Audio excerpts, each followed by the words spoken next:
आते हैं अब history class 10th NCERT chapter number 2 nationalism in India. तो नेशनलिज्म का मतलब क्या होता है? नेशनलिज्म का मतलब होता है अपनी कंट्री के प्रति प्यार की भावना रखना, अपनी कंट्री को प्यार करना, अपनी कंट्री के हित के बारे में सोचना और क्या गलत है क्या सही है इस बारे में सोचना। और अगर कुछ गलत हो रहा है कंट्री में तो उसके प्रति आवाज़ उठाना, ये होती है नेशनलिज्म की फीलिंग। तो नेशनलिज्म जो था वो इंडिया में कब आया, कैसे आया, हम ये आगे पढ़ेंगे। हम ये भी पढ़ेंगे कि जब नेशन स्टेट्स इवॉल्व हुए। नेशन स्टेट्स क्या होता है? नेशन स्टेट्स होता है, पहले क्या होता था, इंडिया में मोनार्की रूल था, मतलब ब्रिटिशर्स थे या फिर मुग़ल थे, ये सब लोग थे। तो पहले क्या होता कि अगर राजा मर गया तो उसका बेटा आएगा थ्रोन पे, या फिर वो मर गया तो उसका बेटा आएगा, इस तरीके से रूलर्स बनते थे। अगर बेटा नहीं है, मतलब बेटा है लेकिन अगर राजा लड़ाई में हार गया तो जिसने उसको हराया है वो लोग आ जाएंगे रूलिंग, मतलब वो रूल करेंगे उस पर्टिकुलर जगह को इंडिया में। तो पहले ये था। लेकिन जब नेशन स्टेट्स आया, मतलब जब एक डेमोक्रेटिक वे में लोगों को, मतलब एक डेमोक्रेटिक वे में वो आई, क्या आई, रूलर्स आए। रूलर्स कौन हुए? गवर्नमेंट आई।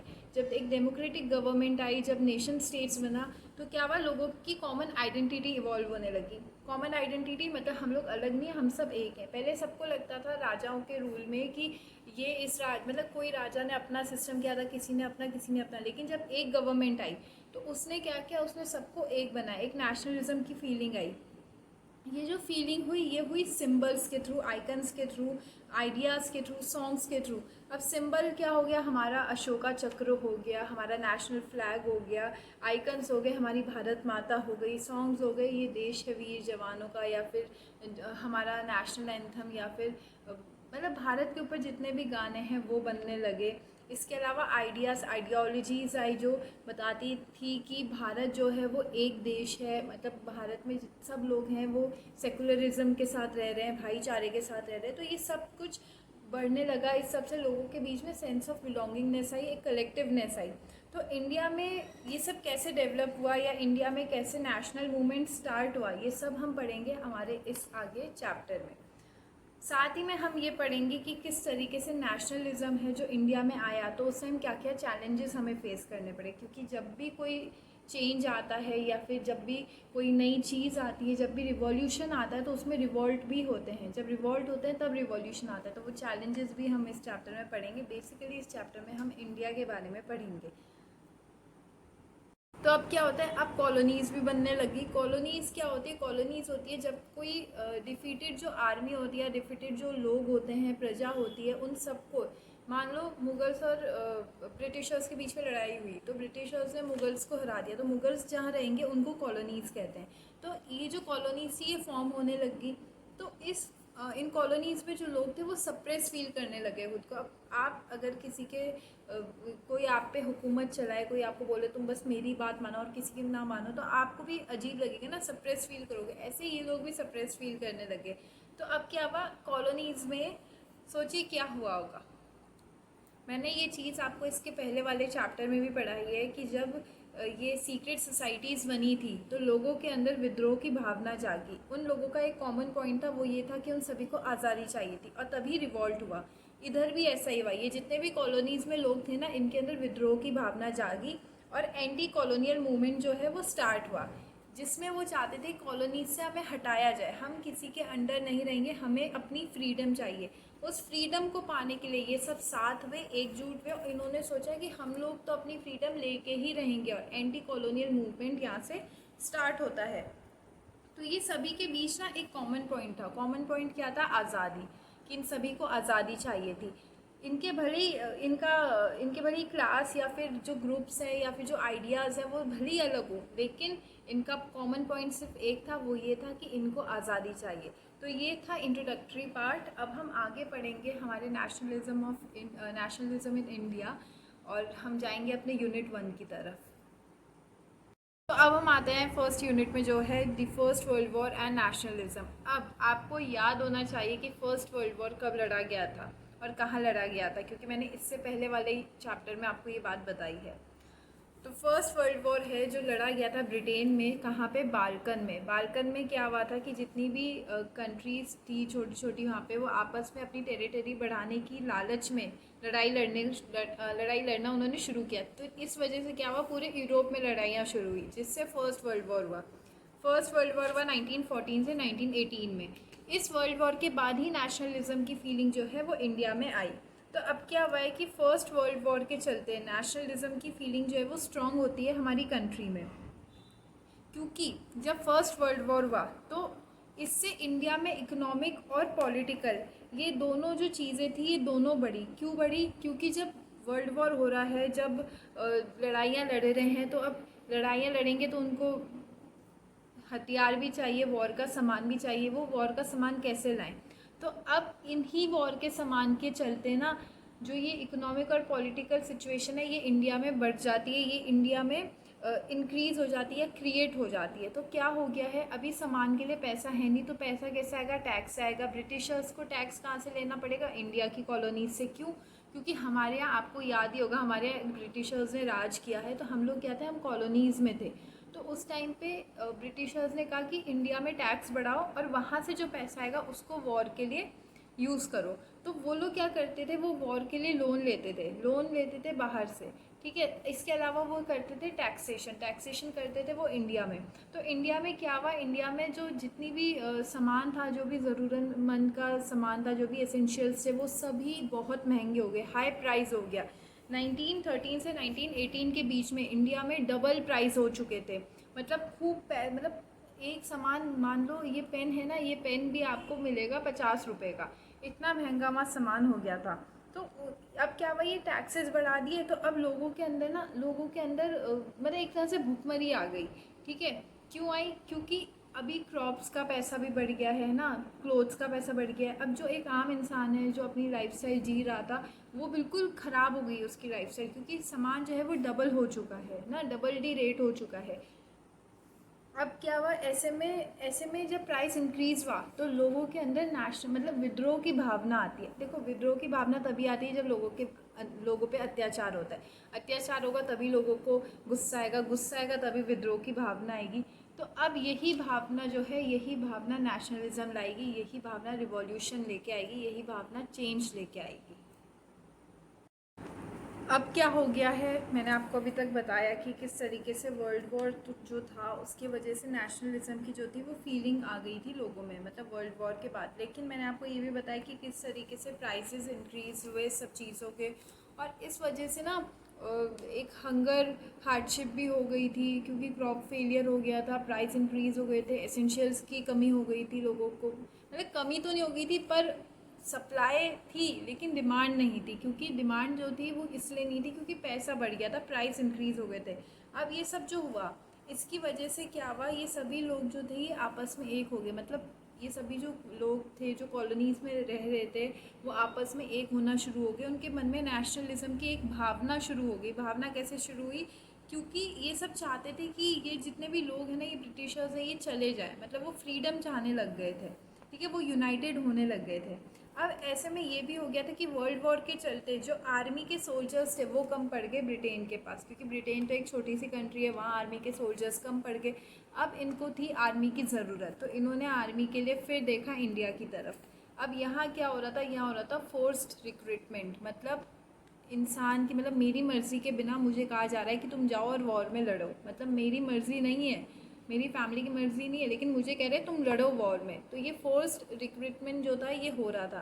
तो ऐसे में क्या हुआ, अब जो इंसान लड़ने जा रहा है वो भी किसी का बेटा, भाई, पति होगा ना। तो अब ये हो गया था कि उनकी फैमिली को भी बुरा लग रहा है। अब ऐसे कर करके कितने लोग जा रहे हैं, सभी फैमिलीज़ को बुरा लग रहा है, सब एक हो रहे हैं। तो एक वाइड स्प्रेड एंगर हो गया, मतलब बहुत ब्रिटिशर्स के लिए लोगों के मन में इतनी नेगेटिविटी, इतना एंगर भर चुका था जो जिसकी कल्पना नहीं कर सकते। अब ये तो हुआ ही हुआ, अब क्रॉप फेलियर भी हो गया। मतलब अभी तक क्रॉप फेलियर नहीं था, अभी तक सिर्फ क्रॉप के प्राइस बढ़े हुए थे। अब क्या हो गया, अब क्रॉप फेलियर भी हो गया। क्रॉप फेलियर तो हुआ ही हुआ, उससे शॉर्टेज ऑफ फूड भी हो गई। शॉर्टेज ऑफ फूड कैसे हुई कि अब जो आर्मी सोल्जर्स हैं उन्हें खाने के लिए भी चाहिए कुछ, ब्रिटेन में तो कुछ रहा नहीं, तो अब वो खाना कहाँ से लेते, वो क्रॉप्स लेते इंडिया से, तो इस वजह से शॉर्टेज ऑफ फूड हो गई। अब कहते हैं ना गरीबी में आटा गीला। अब यहाँ पे क्या हो गया, यहाँ इन्फ्लुएंजा एपिडेमिक भी हो गया, जो कि रेस्पिरेटरी कुछ प्रॉब्लम होती है जो लोगों में फैल भी जाती है।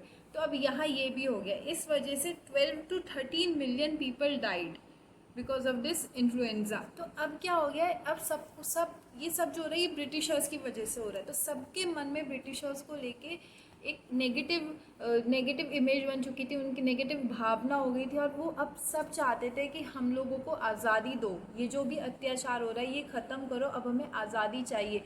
क्योंकि शॉर्टेज ऑफ, पहले तो तुमने प्राइस बढ़ा दिए, प्राइस बढ़ाया, अब शॉर्टेज ऑफ फूड भी कर दी, हमें खाने को दे नहीं रहे हो, अपने सोल्जर्स के लिए खाना ले जा रहे हो। तो इस तरीके से विद्रोह की भावना होना शुरू हुई। तो हमने अभी तक पढ़ा कि इंडिया में नेशनलिज्म की फीलिंग जो है वो धीरे धीरे आ रही है। कैसे आ रही है, रिवॉल्ट की फीलिंग आ रही है। अब क्या हो गया है कि अब आते हैं हम अपने फर्स्ट यूनिट में, जो है द आइडिया ऑफ सत्याग्रह।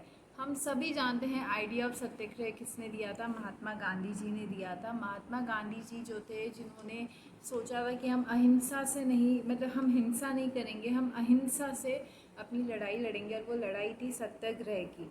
तो गांधी जी जो थे, चलो हम पहले सत्याग्रह का मतलब समझते हैं। सत्याग्रह में सत्य मतलब होता है ट्रुथ, ग्रह मतलब होता है सब एक साथ रहेंगे, मतलब किसी चीज़ का साथ देना है ना।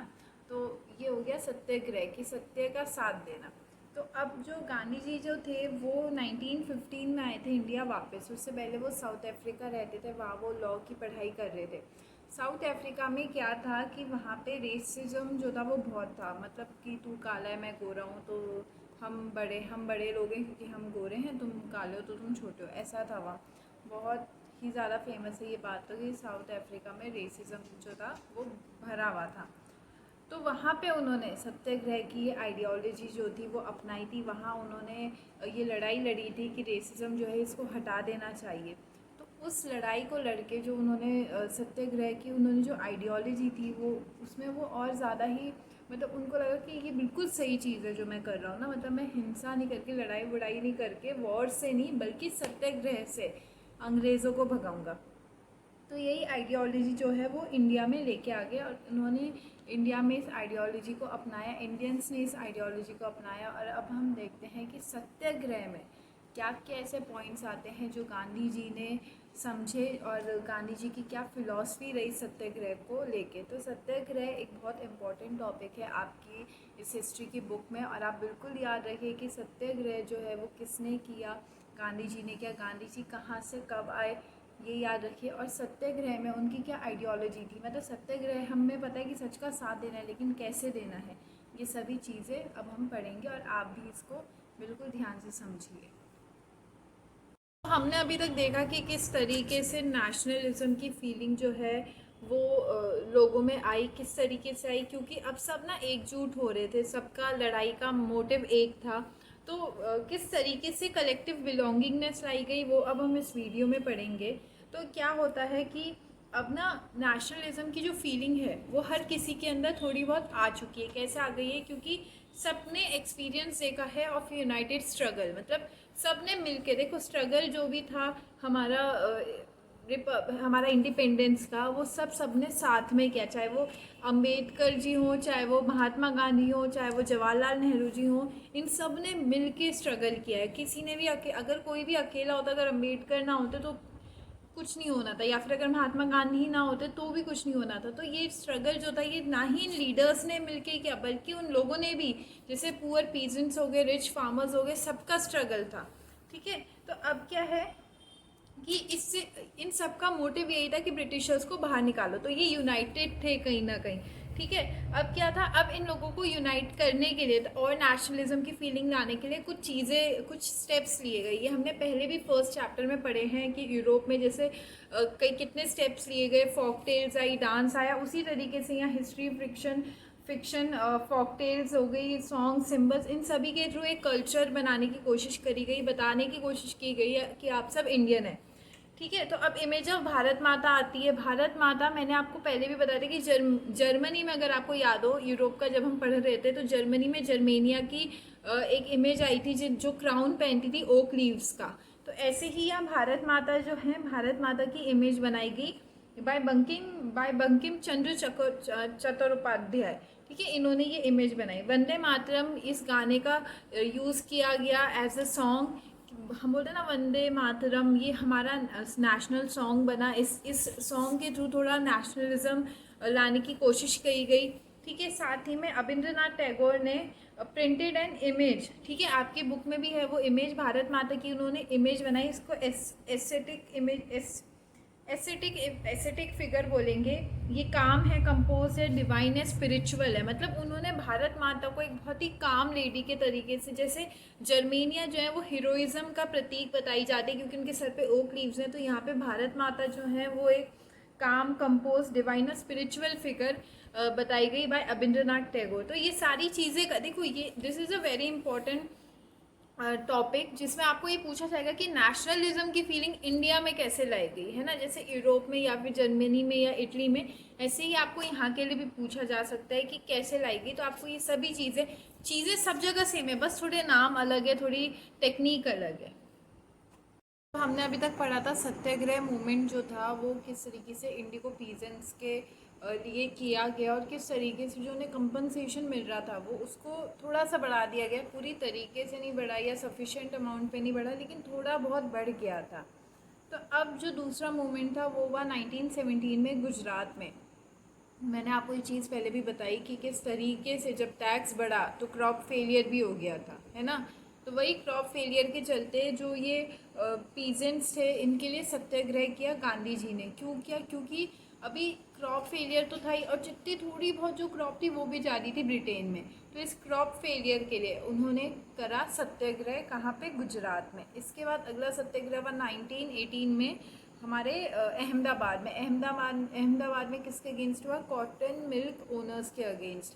तो कॉटन मिल जो ओनर्स थे, ये लोग क्या करते थे? ये लोग इनका एक अलग ही सिस्टम चल रहा था। यहाँ पे क्या था? यहाँ प्लेग की बीमारी फैल गई थी। ठीक है, प्लेग की बीमारी होती है जो रैट्स के थ्रू होती है, तो प्लेग की बीमारी जो थी वो फैल गई थी। तो ऐसे में ना वो बीमारी फैल रही है तो इलाज भी कराना है। इलाज कैसे कराएं? क्रॉप तो मतलब एक तरह से कॉटन मिल जो ये थे एम्प्लॉयज़ थे, इनको अच्छा खासा पैसा भी नहीं मिल रहा था। तो ऐसे में जो कंपनसेशन था वो कंपनसेशन भी नहीं दिया जा रहा था उन लोगों को जो ऑलरेडी मिल में काम भी करते थे लेकिन बीमार भी थे। ठीक है, तो बीमार होने के कारण वो काम कर नहीं पा रहे थे, तो उन्हें वो कंपनसेशन भी नहीं दे रहे थे, और अगर दे रहे थे तो बहुत थोड़ा दे रहे थे। तो इसके अगेंस्ट भी गांधी जी ने जो है सत्याग्रह की लड़ाई लड़ी कि हम इसके अगेंस्ट भी अपनी बात रखेंगे इनके आगे, मतलब हम सत्याग्रह से लड़ेंगे।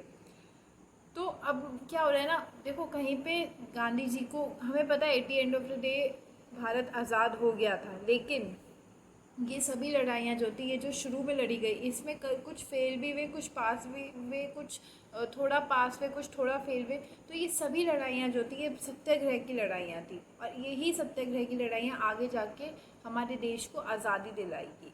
तो ये था हमारा सत्याग्रह वाला पार्ट।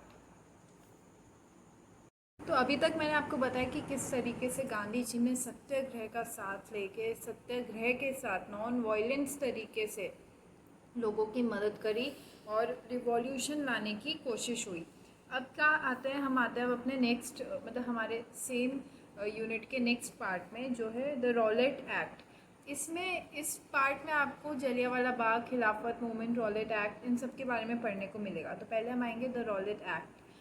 रॉलेट एक्ट क्या था, मतलब ये एक्ट क्यों था, या इस एक्ट का मतलब क्या था? तो इस एक्ट में क्या होता था कि जो अब देखो सत्याग्रह हो रहे हैं, है ना, रैलियाँ हो रही हैं या फिर धरने दिए जा रहे हैं, सब हो रहा है। तो अब ब्रिटिशर्स कैसे इनको काबू में करें? तो ब्रिटिशर्स ने क्या किया? उन्होंने एक एक्ट किया पास, होता था ब्रिटिशर्स ने एक एक्ट पास किया जिसके अकॉर्डिंग 2 साल की सज़ा होगी जो ये रैलियाँ करेगा या जो ये सत्याग्रह करेगा। ठीक है, 2 साल के बाद आपको ट्रायल में ले जाया जाएगा। ट्रायल क्या होता है? जज के सामने आपको पेश करना।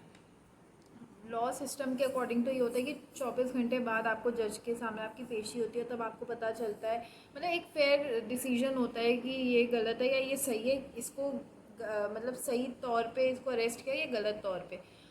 लेकिन उस टाइम ऐसा नहीं था, उस टाइम था 2 साल, मतलब पहले कैदी जो है वो अगर वो इनोसेंट भी है तो वो 2 साल की सज़ा काट ले और फिर उसको जज के सामने ले जाए ना। तो इस तरीके से ब्रिटिशर्स ने अपना दिमाग लगा के ये सब किया। तो इसका अपोज़ किया गांधी जी ने कहा कि ये बिल्कुल गलत है और हम इस पे नहीं खड़े उठेंगे।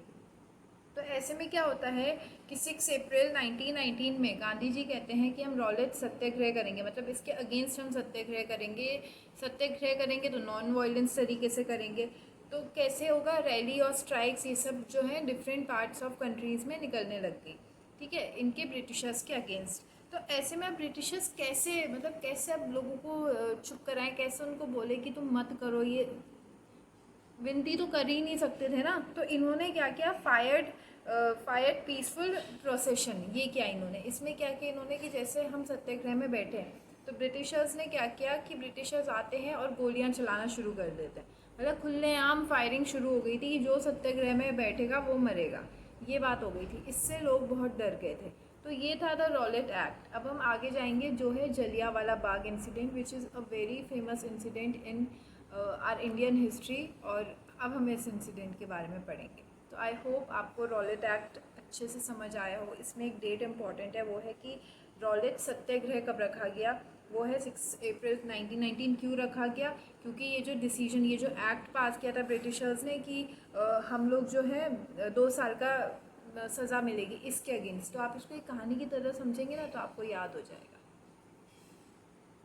अभी तक मैंने आपको बताया था कि रॉलेट एक्ट क्या होता है, उसके क्या कॉन्सिक्वेंसेस हो जाते हैं, मतलब किस तरीके से अब जो वायलेंस है वो बढ़ गया है, मतलब बढ़ नहीं गया है, शुरू हो गया है ना। गांधी जी वहाँ सत्याग्रह की बात करें, गांधी जी की आइडियोलॉजी है कि तुम लड़ो मत, वायलेंस मत करो। यहाँ वायलेंस होना शुरू हो गया क्योंकि खुलेआम गोलियाँ चली है। अब क्या होता है कि अब जब वायलेंस लोगों ने अपना ही लिया है तो ब्रिटिशर्स जो होते हैं ये एक लॉ पास करते हैं, इसका नाम है मार्शल लॉ, जिसके अकॉर्डिंग कि कोई भी एक जगह पे ज़्यादा खड़ा नहीं रह सकता, मतलब 4-5 जने एक जगह पे भीड़ लगा के नहीं खड़ा हो सकते हैं। एक तरह से कर्फ्यू लग गया है कि अब तुम एक जगह पे खड़े नहीं हो सकते हो, ग्रुप बना के नहीं खड़े हो सकते। अब ऐसा हो गया है कि अब आ गया है वहाँ पे अमृतसर में आ गई है बैसाखी। तो बैसाखी में क्या होता है ना, हमारे जितने भी ये सिख जो होते हैं, सिख लोग होते हैं, ये लोग ना पार्क में जाके बैठते हैं और अपनी फैमिलीज़ के साथ और बैसाखी मनाते हैं। तो ये लोग बैसाखी मना रहे थे, इनको पता ही नहीं है कि मतलब यहाँ पे मिलिट्री लॉ, मार्शल लॉ जो है वो पास हो गया है। ये लोग अनअवेयर है क्योंकि उस टाइम ऐसा कोई साधन भी नहीं था कि इन तक बात पहुँचाई जाए कि तुम भाई मार्शल लॉ लगे तो अब तुम नहीं बैठ सकते एक जगह पे। ये अपना बैसाखी मनाने जा रहे हैं, अपना एक सिंपल सा त्यौहार बनाने जा रहे हैं, लोगों से बात करने जा रहे हैं। इनके मन में ना वॉयलेंस है ना कुछ है, ये ना सत्याग्रह कर रहे हैं ना वॉयलेंस कर रहे हैं, कुछ नहीं कर रहे, बस अपने परिवार के साथ जाके वहाँ बैसाखी मना रहे हैं। अब खबर मिल गई जनरल टायर को। तो जनरल टायर कौन है, जनरल टायर वो है जिनको ये कमांड मिली है कि आपको अगर कोई 4 जन एक जगह पे खड़े हो रहे हैं तो आपकी जिम्मेदारी है कि आप उनको या तो मतलब मार ही दो, एक तरह से हटाओ तो क्या पर मार दो। तो जनरल टायर ने क्या किया, जलियांवाला बाग का मेन गेट बंद कर दिया। लोग सिर्फ एक गेट था जिससे लोग आ सकते थे। तो अब वहाँ पे हो गई फायरिंग शुरू। लोग अब ये जो बैसाखी हैं दीज आर इनोसेंट पीपल जो ना गन कैरी कर रहे हैं ना कुछ, इन पे कुछ ऐसा नहीं है कि ये अपने आप को बचा सकें, ठीक है, कोई वेपन नहीं है, इन पे हो गया हमला।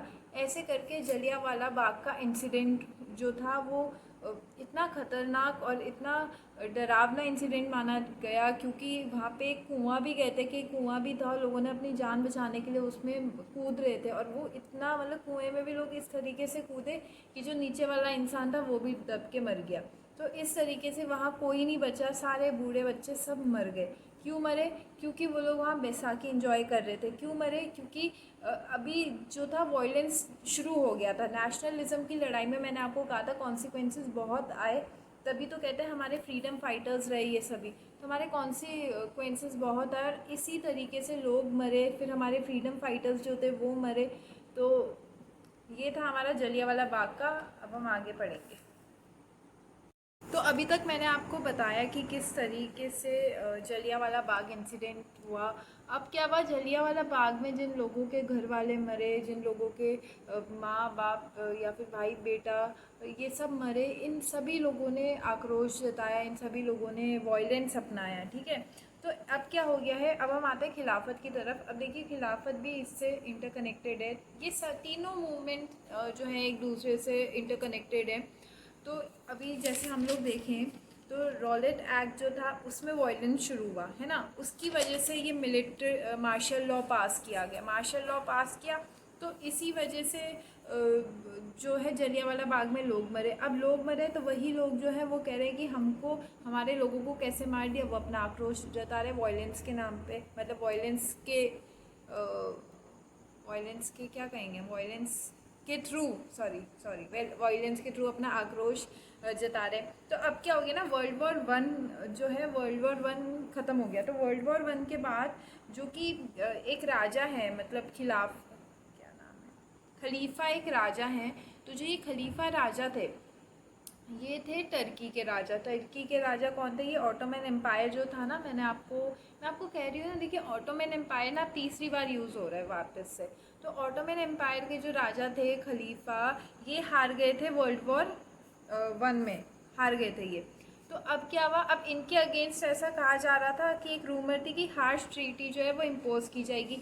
अब जो मुस्लिम्स थे, इनके सेंटिमेंट्स जुड़े हुए थे अपने राजा के लिए, अपने लीडर को लेके इनके सेंटिमेंट्स थे। तो इन्होंने क्या किया, इन्होंने खिलाफत मूवमेंट करके अपना आक्रोश जताया। मतलब सत्याग्रह की तरह ही था ये, लेकिन ये उससे थोड़ा अलग था क्योंकि यहाँ वायलेंस भी हो रहा था। तो खिलाफत मूवमेंट के साथ इन्होंने अपना आक्रोश जताया ब्रिटिशर्स के अगेंस्ट। अब ऐसे में महात्मा गांधी जी और हमारे जितने भी ये कांग्रेस लीडर्स हैं, इन सभी ने देखा कि अभी बहुत सही टाइम है, हम हिंदू मुस्लिम को साथ कर सकते हैं। और अगर हम देखो, हिंदू मुस्लिम को साथ करने का एक ही रीज़न था, क्योंकि मुस्लिम भी गुस्से में थे, हिंदू भी गुस्से में थे, है ना। अगर मेजॉरिटी होगी तभी तो लड़ाई जीतेंगे ना ब्रिटिशर्स से। तो इस वजह से उन्होंने सोचा कि हम इन सबको साथ रखते हैं। और साथ रखने के बाद एक कांग्रेस जो थी, कांग्रेस की मीटिंग हुई जहाँ पे गांधी जी ने बोला कि सत्याग्रह तो होगा ही होगा, पर अब खिलाफत मूवमेंट भी किया जाएगा। किसके लिए किया जाएगा? जो मुस्लिम्स हैं उनकी बात भी सुनी जाएगी, हिंदूज़ की बात भी सुनी जाएगी, और अब हम ब्रिटिशर्स से आज़ादी लेके ही रहेंगे। तो ये था हमारा खिलाफत, जलियांवाला बाग और द रॉलेट एक्ट। आगे पढ़ेंगे हम अपनी नेक्स्ट वीडियो। तो अभी तक हमने पढ़ा कि रॉलेट एक्ट क्या था, खिलाफत मूवमेंट क्या था, जलियांवाला बाग क्या था। अब हम आ गए हैं नॉन कॉपरेशन मूवमेंट पे। अभी हम लोग ये पढ़ने वाले हैं कि वाई नॉन कॉपरेशन मूवमेंट, मतलब क्यों करनी पड़ी हमें ये मूवमेंट, हमें क्यों एक नॉन कॉपरेशन मूवमेंट करने की ज़रूरत पड़ी। ठीक है, अब क्या हो गया कि गांधी जी ने हिंद स्वराज में कहा था कि अगर इंडियंस ब्रिटिशर्स को कॉपरेट ना करते, मतलब ब्रिटिशर्स जो इंडिया में आए, उन्होंने इतना रूल किया हमारे साथ, इतने अत्याचार किए, वो कहीं ना कहीं हमारी ही वजह से किए। क्यों? क्योंकि हमने उन्हें करने दिया, हम उनके साथ कॉपरेट कर रहे थे कि तुम करो हम पे अत्याचार। डायरेक्टली कोई नहीं कह रहा था करने को, लेकिन इनडायरेक्टली हम सब उनको कॉपरेट करते, हम सब एक तरह से गुलामी की ओर बढ़ रहे थे। तो हम अगर पहले ही मना करते थे ना कि नहीं हम कॉपरेट नहीं करेंगे तुम्हारे साथ, तो वो 1 साल में चले जाते। ये उन्होंने कहा था हिंद स्वराज में। कॉपरेट करना क्या हुआ? किसी का साथ देना। ठीक है, आप मेरे साथ, मैं आपको पढ़ा रही हूँ, आप पढ़ रहे हो, तो आप मेरे को कॉपरेट कर रहे हो अब आपको पढ़ाने में। ठीक है, तो ये होता है कॉपरेशन। तो अब बात आई नॉन कॉपरेशन मूवमेंट की, कि अब हम कॉपरेट नहीं करेंगे। अभी तक जितना इंडियंस ने कॉपरेट करना था कर लिया, अब नहीं करेंगे, अब हमें आज़ादी चाहिए। आज़ादी क्यों चाहिए? क्योंकि ब्रिटिशर्स के अत्याचार बढ़ रहे थे, वो लोग ना खाने को था ना कुछ था, कहीं पे इंडिगो प्लांटेशन की वजह से कंपनसेशन नहीं मिल रहा था, तो कहीं पे क्रॉप फेलियर था तो कंपनसेशन नहीं दे रहे थे। तो इस तरीके से ना, और जितनी भी थोड़ी बहुत क्रॉप जो हो रही थी वो लोग ले जा रहे थे अपनी आर्मी के लिए। तो अभी बहुत ज़्यादा ही लोग परेशान हो गए थे। तो नॉन कॉपरेशन मूवमेंट की जो थी वो आइडियोलॉजी आई। अब इसको मूवमेंट में कैसे बदला उन्होंने, गांधी जी ने, उन्होंने क्या किया, उन्होंने इसमें कुछ स्टेजेस किए। स्टेजेस पहला था कि गवर्नमेंट ने जो भी टाइटल दिए थे लोगों को ना, किन लोगों को, जैसे जवाहरलाल नेहरू हो गए, इन सभी को जो टाइटल मिले थे, गांधी जी ने कहा आप इन टाइटल को मना कर दो, कहो कि हमें नहीं चाहिए टाइटल। फिर civil services, court, school, army, lawyer, मतलब जो भी आप जो स्कूल्स में भेज रहे हो अपने बच्चों को या लॉ के लिए भेज रहे हो, इन ब्रिटिशर्स के बनाए हुए स्कूल्स में भेज रहे हो या फिर कोर्ट में भेज रहे हो, या फिर जो ये आर्मी में जा रहे हैं, मना करो कि हम नहीं जाएंगे। हम अगर देखो, इनका ब्रिटिशर्स के स्कूल में मैं पढ़ रही हूँ तो पैसा तो मैं इनडायरेक्टली उन्हीं को दे रही हूँ ना, ब्रिटिशर्स को। तो उन्होंने मना किया ये सब बंद करो, ये बिल्कुल नहीं चलेगा। अब गांधी जी ने, अब मतलब अगर मान लो कि गवर्नमेंट ने कोई एक्शन ले लिया, तो जैसे रॉलेट एक्ट में एक्शन ले लिया था कि पीसफुल प्रोटेस्ट, ये तो पीसफुल चल रहा है ना प्रोटेस्ट, लेकिन अगर कोई एक्शन ले लिया तो ऐसे में उन्होंने कहा सिविल डिसोबीडियंस मूवमेंट हम करेंगे। ये मैं आपको आगे पढ़ाऊंगी कि सिविल डिसोबीडियंस मूवमेंट क्या था। तो मतलब इस बार ये पूरी तैयारी में थे कि अगर वायलेंस हुआ तो हम सिविल डिसोबीडियंस मूवमेंट करेंगे। अब इसके कुछ डिसएडवांटेजेस भी रहे, कुछ चैलेंजेस भी रहे, तो वो चैलेंजेस पढ़ते हैं अब हम। तो इसके क्या चैलेंजेस रहे, इस जो मूवमेंट जो चल रहा था ये नॉन कॉपरेशन मूवमेंट, इसमें एक चीज़ तो क्लियर कर दी थी गांधी जी ने कि ब्रिटिशर्स की कोई भी चीज़, कोई भी जो ब्रिटिशर्स ने चीज़ बनाई है जिसमें हम जाके अपना पैसा लगा रहे हैं और इनडायरेक्टली हम उन्हीं को पैसा दे रहे हैं, ब्रिटिशर्स को पैसा दे रहे हैं, इन चीज़ों का यूज़ करना बंद करेंगे हम। दूसरा चीज़ उन्होंने पहले ही कह दिया था कि अगर रॉलेट एक्ट की तरह हम पे गोलियां चल गई बाई चांस, है ना, तो हम लोग क्या करेंगे, हम सिविल डिसोबीडियंस मूवमेंट करेंगे। ये मैं आपको आगे पढ़ाऊंगी, मैंने आपको बोल दिया है, ठीक है। अभी क्या हो गया, अब हो गए हैं कुछ चैलेंजेस। चैलेंजेस क्या हो गए, कुछ लीडर्स ऐसे हैं, कुछ पॉलिटिशियन ऐसे हैं जिन्होंने सोचा बड़ी मुश्किल से अभी हमको, हम गवर्नमेंट की मतलब हमें एक ओहदा मिल रहा है, हमें, हम यहाँ इतनी ऊपर तक पहुँचे, इतनी मेहनत से पहुँचे हैं, अब गांधी जी कह रहे हैं कि तुम हट जाओ वहाँ से, वो कह रहे हैं ना टाइटल छोड़ दो। तो अभी इनके लिए बात हो गई है कि हम क्यों छोड़े, मतलब ऑफ कोर्स आप मेहनत करके ऊपर जा रहे हो, फिर अचानक कोई बोले कि आप छोड़ दो, तो उस टाइम उनके मन में नेशनलिज्म की फीलिंग नहीं थी। उस टाइम उनके मन में ये था कि हम लोग, अगर हम लोग ये छोड़ देते हैं, ये ओहदा छोड़ देते हैं, फिर हम नीचे चले जाएंगे। तो इनको मनाना भी एक चैलेंज था कि तुम छोड़ो इस ओहदे को, ठीक है। दूसरा चैलेंज क्या था कि कुछ लोग वायलेंस से डर गए थे। अब डरेंगे जब ब्रिटिशर्स जो खुलेआम वायलेंस अपना रहे हैं, तो कुछ लोग जो थे वो वायलेंस से डर गए थे, उसके डर के मारे वो इनकी बात नहीं सुन रहे थे। तो ऐसे में क्या होता है, नागपुर में एक सेशन होता है कांग्रेस का, ठीक है, इससे पहले भी हुआ था जनवरी में, ठीक है, 1920, याद है ना, जनवरी में भी हुआ था, अभी दिसंबर में फिर से हो गया है। 1920 में नागपुर में एक सेशन हुआ है और इस सेशन में ये बोल दिया गया है, ये डिसीजन ले लिया गया है कि हम जो है हम नॉन कॉपरेशन मूवमेंट करेंगे। मतलब अब हम लोग ब्रिटिशर्स के खिलाफ अपनी आवाज़ उठाएंगे, हम लोग ये नॉन कॉपरेशन मूवमेंट रखेंगे, हम ये लॉन्च करेंगे। तो अब कैसे करेंगे, कौन कौन इसमें पार्टिसिपेट करता है, क्या होता है, ये सब हम पढ़ेंगे अपनी नेक्स्ट वीडियो में। तो मैंने अभी तक आपको रॉलेट एक्ट के बारे में बताया, आपको मैंने खिलाफत मूवमेंट के बारे में बताया, आपको मैंने जलियांवाला बाग इंसिडेंट के बारे में बताया, मैंने आपको नॉन कॉपरेशन मूवमेंट के बारे में बता दिया है। तो आई थिंक मैंने आपको फर्स्ट वर्ल्ड वॉर के बारे में भी बता दिया है, मैंने आइडिया ऑफ सत्याग्रह के बारे में भी आपको बता दिया है, मैंने आपको नेशनलिज्म इन इंडिया कैसे आया वो भी बता दिया है। तो आप इन सभी को ध्यान में रखिए और मैंने आपको जो मेन पॉइंट्स दिए हैं उनको भी ध्यान में रखिए।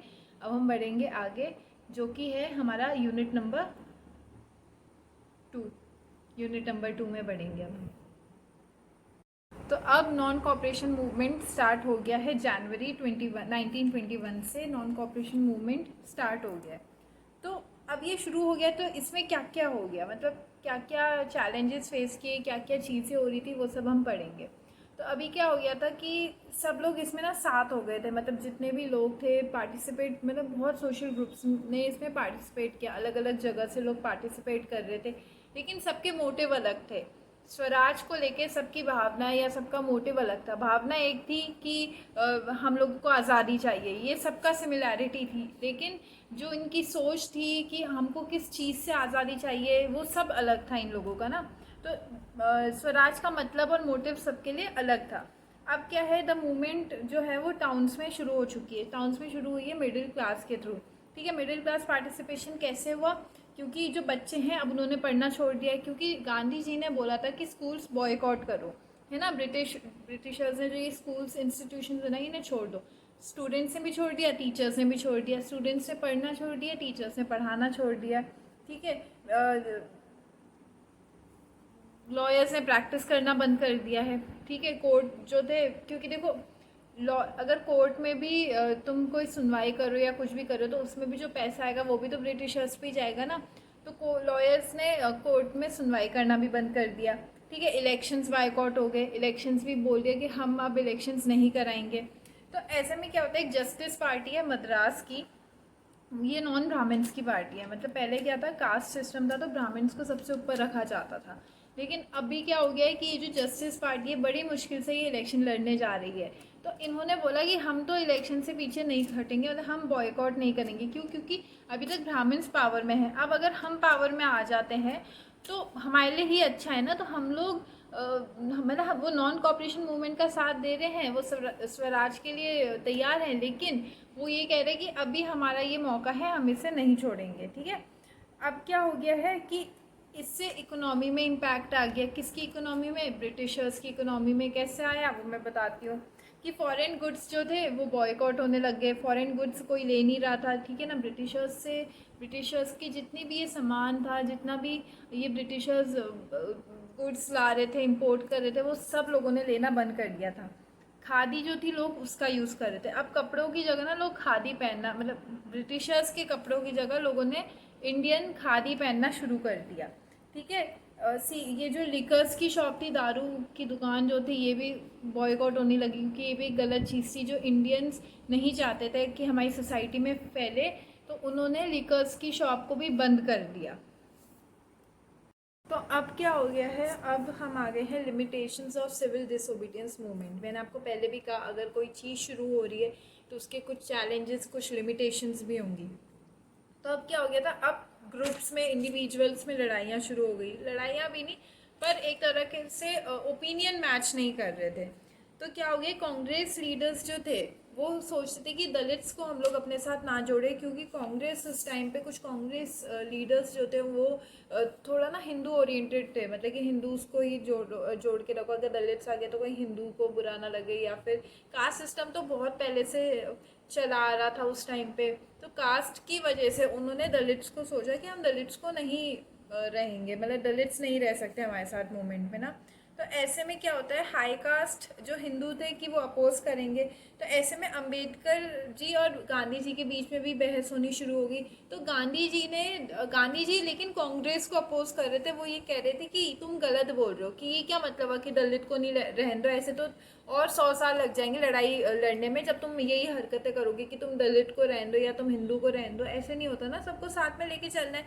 तो गांधी जी ने दलित्स को कहा था हरिजन, उनको एक हरिजन नाम दिया। उन्होंने कहा दलित तो भगवान के लोग हैं, भगवान का ना हरि मतलब विष्णु भगवान, तो भगवान के लोग हैं। तो ऐसे में क्या हुआ कि गांधी जी ने भी वो काम शुरू की जो दलित्स करते थे, ताकि दलित्स को कोई छोटा ना समझे। तो ऐसे में जो दलित्स थे, इन्होंने अपने आप को ऑर्गेनाइज करना शुरू कर दिया गया, और इन्होंने डिमांड की रिजर्व्ड कैटेगरी की, कि हमें एक रिजर्व सीट्स चाहिए, चाहे वो इलेक्शंस में हो चाहे कहीं भी हो। ठीक है। तो ऐसे में बी आर अम्बेडकर ने एक डिप्रेस क्लास एसोसिएशन बनाई, जहाँ पे सभी दलित्स को जोड़ा। ठीक है। और वहाँ पे इन्होंने सेपरेट इलेक्टोरेट की बात की कि हमको तो मतलब हम तो कॉन्स्टिट्यूशन में रहेंगे ही रहेंगे, चाहे कुछ भी हो जाए। तो गांधी जी ने कहा कि ऐसे थोड़ी होता, बिना डेमोक्रेसी है, बिना वोट किए तुम कैसे अपने आप को कहोगे कि नहीं हम तो रहेंगे ही रहेंगे, ऐसे नहीं होता है। तो गांधी जी ने फास्ट किया इनके अगेंस्ट, और कहा कि मैं मरते दम तक मैं मर जाऊंगा लेकिन फास्ट नहीं तोड़ूंगा। तो अंबेडकर जी ने सोचा कि ये कहीं गलत ना हो जाए, क्योंकि देश को आज़ाद भी तो करना है। तो ऐसे में एक पूना पैक्ट साइन हुआ सितंबर 1932 में, जिसमें गांधी जी ने इन्हें बोला कि तुम्हें रिजर्व्ड कैटेगरीज की सीट मिलेंगी, जिसमें तुम चुनाव लड़ो, लेकिन वोटिंग से लड़ोगे। मतलब सेपरेट इलेक्टोरेट नहीं होगा, तुम रिजर्व सीट्स हैं तुम्हारी, कि तुम्हारे में से ही कोई वहाँ चुनाव लड़ेगा, लेकिन उसको मतलब जो भी वोट्स होंगे वो जनता ही देगी। ठीक है। अब दलित्स का हो गया, अब आ गया मुस्लिम हिंदू पे, कि मुस्लिम हिंदू भी लड़ने में लगे हुए थे आपस में। तो यहाँ पे क्या होता है, यहाँ पे अब सिविल डिसोबीडियंस के बाद बहुत सारी रिलीजियस ऑर्गेनाइजेशंस बनने लग गई है। तो अभी मैंने बताया कि लिकर्स की शॉप भी बंद होगी।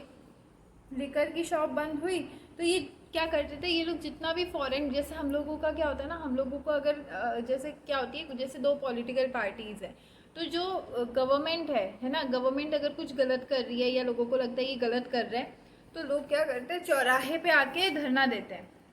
यहाँ पे यही बात, चौराहे पे जितने भी ब्रिटिशर्स का सामान था वो सब जला दिया जाता था। ये मतलब उनकी तरफ से आक्रोश दिखाते थे वो, ये सामान जला के। अभी क्या हो गया, 1921 से 1922 के बीच में जितना भी इम्पोर्ट ऑफ फॉरेन क्लोथ जो हो रहा था, वो 102 करोड़ से 57 करोड़ पे आ गया। मतलब सोचिए कि इतना ज़्यादा लोगों ने जो क्लोथ्स को बायकॉट किया उसका इतना फ़र्क पड़ा कि 102 से अब 57 पे आ गया है वो। समझ रहे हैं आप कि कितना बड़ा नुकसान हुआ है ब्रिटिशर्स को। तो अभी एवरीवन इज़ हैप्पी कि ब्रिटिशर्स को नुकसान हो रहा है, लेकिन अभी इसकी कुछ लिमिटेशंस भी है जो इंडिया ने फेस करी। ब्रिटिशर्स ने तो फेस की, लेकिन इंडियंस ने भी करी। उन्होंने क्या करी कि खादी बहुत महंगी थी, खादी हर कोई अफोर्ड नहीं कर सकता। चलो एक गरीब इंसान कितना करेगा, एक दिन करेगा, 2 दिन करेगा, उसके बाद कहाँ से करेगा, पैसा तो है नहीं उस पर। तो खादी की वजह से ना गरीब इंसान को बहुत प्रॉब्लम हो रही थी, अनएम्प्लॉयमेंट भी हो गई थी। क्यों? क्योंकि अभी क्या हो गया था कि बच्चे जो है वो स्कूल नहीं जा रहे थे, उनकी पढ़ाई रुक गई। अब बिना पढ़े वो करते भी क्या, है ना। तो वो थोड़ा बहुत अनएम्प्लॉयमेंट हो गया था, एजुकेशन नहीं मिल पा रही थी उन्हें, टीचर्स जो थी वो एजुकेट नहीं कर पा रही थी, वो भी अनएम्प्लॉयड हो गई थी। जो एक तरह से वो पैसा कमा रही थी, अब वो पैसा भी नहीं मिल रहा था उनको, है ना। अब क्या हो गया कि एब्सेंस ऑफ इंडियन इंस्टीट्यूशन नहीं। अगर चलो अच्छा मान लो हम लोग देहरादून में रहते हैं, ठीक है, देहरादून में एक ब्रिटिश इंस्टीट्यूट है, एक इंडियन इंस्टीट्यूट है। अगर तुम ब्रिटिश इंस्टीट्यूट को छोड़ देते हो तो तुम पे ऑल्टरनेटिव के लिए एक इंडियन इंस्टीट्यूट भी तो होना चाहिए, लेकिन वो तो था ही नहीं। तो इसीलिए इन सब की वजह से, क्योंकि गरीब जो थे वो तो इंडियंस भी थे ना, उनको ही तो पैसा नहीं मिल रहा था, लेकिन जो थोड़ा बहुत ज़रिया था वो भी ख़त्म हो गया था, ऊपर से खादी इतना महंगा। तो जो स्कूल बच्चे थे वो स्कूल में वापस चले गए, टीचर्स पढ़ाने वापस चली गई। तो ये था हमारा वाई नॉन कॉपरेशन मूवमेंट, मतलब कि मतलब नॉन कॉपरेशन मूवमेंट क्यों शुरू हुआ और क्या क्या इसकी लिमिटेशंस रही, क्या क्या हुआ, ये हमने अभी पढ़ा। अब हम आगे पढ़ेंगे अपनी नेक्स्ट वीडियो में।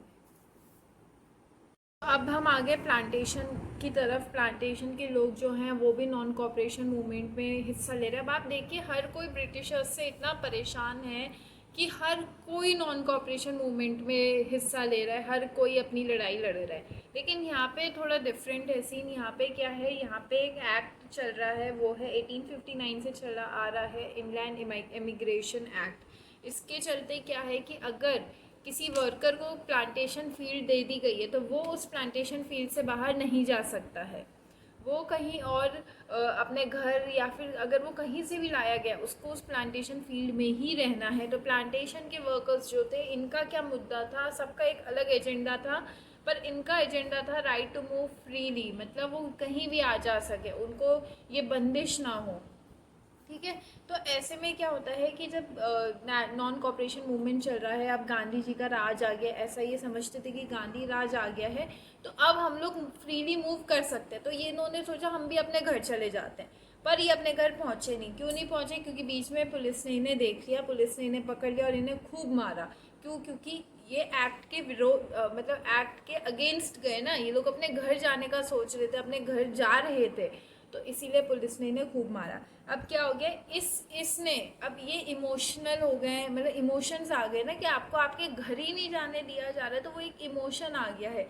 तो this created all India agitation. All India agitation मतलब नेशनलिज्म की फीलिंग आ गई है अब इनमें। कैसे आ गई है? क्योंकि अब ये लोग भारत को लेके नारे लगा रहे हैं। अब ये लोग क्या, अब ये नहीं बोल रहे कि हमें आज़ादी दो, हम प्लांटेशन वर्कर्स हैं तो हमें आज़ादी दो, नहीं, अब ये कह रहे हैं भारत को आज़ादी दो, स्वतंत्र भारत, ऐसे नारे लगाए जा रहे हैं कि भारत को स्वतंत्र करो। तो ये क्या है, ये नेशनलिज्म की फीलिंग आ गई है। ठीक है।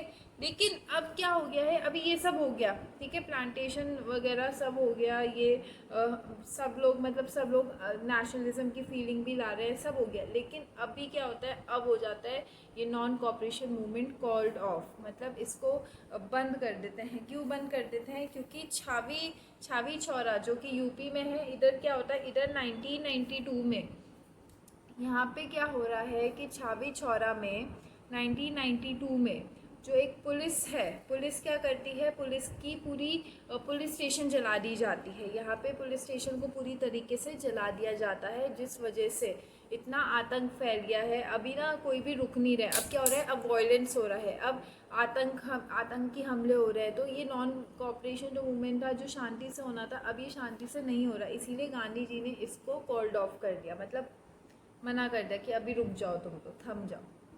ठीक है। तो ये था हमारा नॉन कॉपरेशन मूवमेंट। अब हम पढ़ेंगे सिविल डिसओबीडियंस मूवमेंट के बारे में।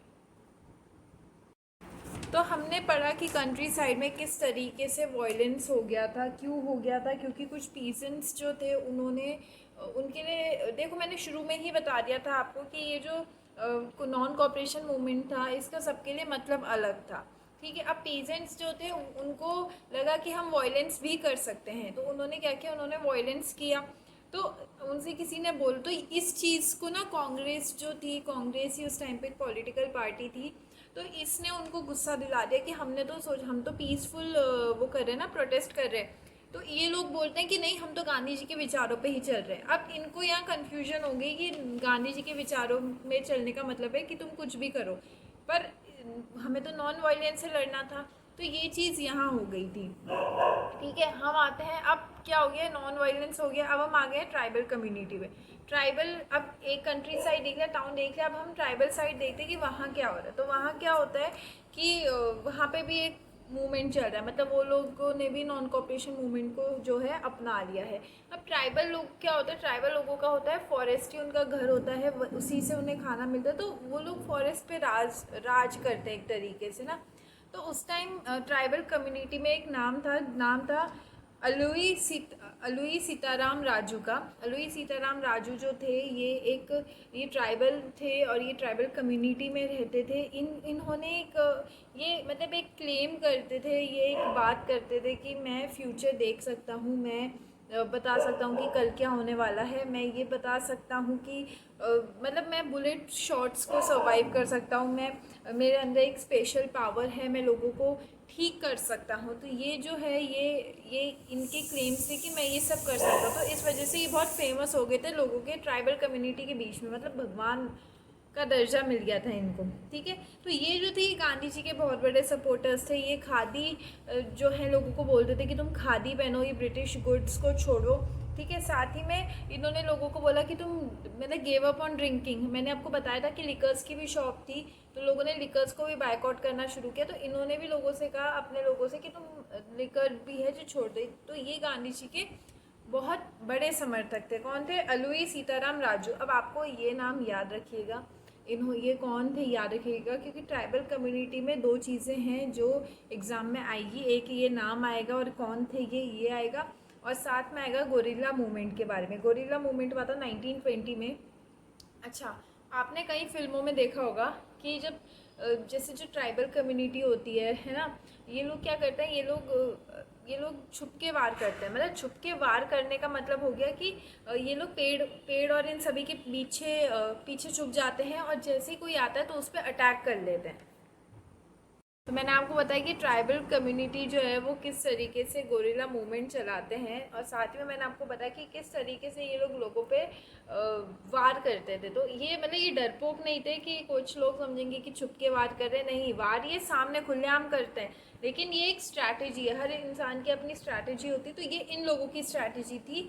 तो अब ये क्यों कर रहे हैं ये सब, है ना, क्यों इनका गोरिल्ला मूवमेंट चला? इनका गोरिल्ला मूवमेंट इसलिए चला क्योंकि फॉरेस्ट पे भी कॉलोनियल गवर्नमेंट ने कई रिस्ट्रिक्शन लगा दी थी। क्या स्ट्रिक्ट फॉरेस्ट पॉलिसी लग गई थी? क्या थी वो पॉलिसी कि फॉरेस्ट का सामान आप अपने पर्सनल काम के लिए यूज़ नहीं कर सकते हैं, पहली चीज़। दूसरी चीज़, आपको मतलब आप भी बंधुआ मजदूरी करो, मतलब आप भी फोर्स लेबर करो, आप भी बंधुआ मजदूरी करो। तो इसके अगेंस्ट ये लोग, ब्रिटिशर्स के इन अत्याचारों के अगेंस्ट इन्होंने भी अपनी लड़ाई लड़ी।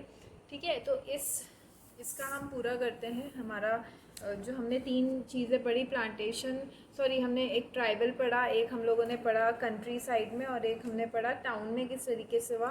तो मैंने आपको बेसिक चीज़ें सभी को बता दी हैं। आप, आई होप आपको समझ आई हूँ। तो अब हम आगे पढ़ेंगे। तो हमें नॉन कॉपरेशन मूवमेंट पे मैंने आपको बता दिया टाउन्स में किस तरीके से नॉन कॉपरेशन मूवमेंट जो है वो चला।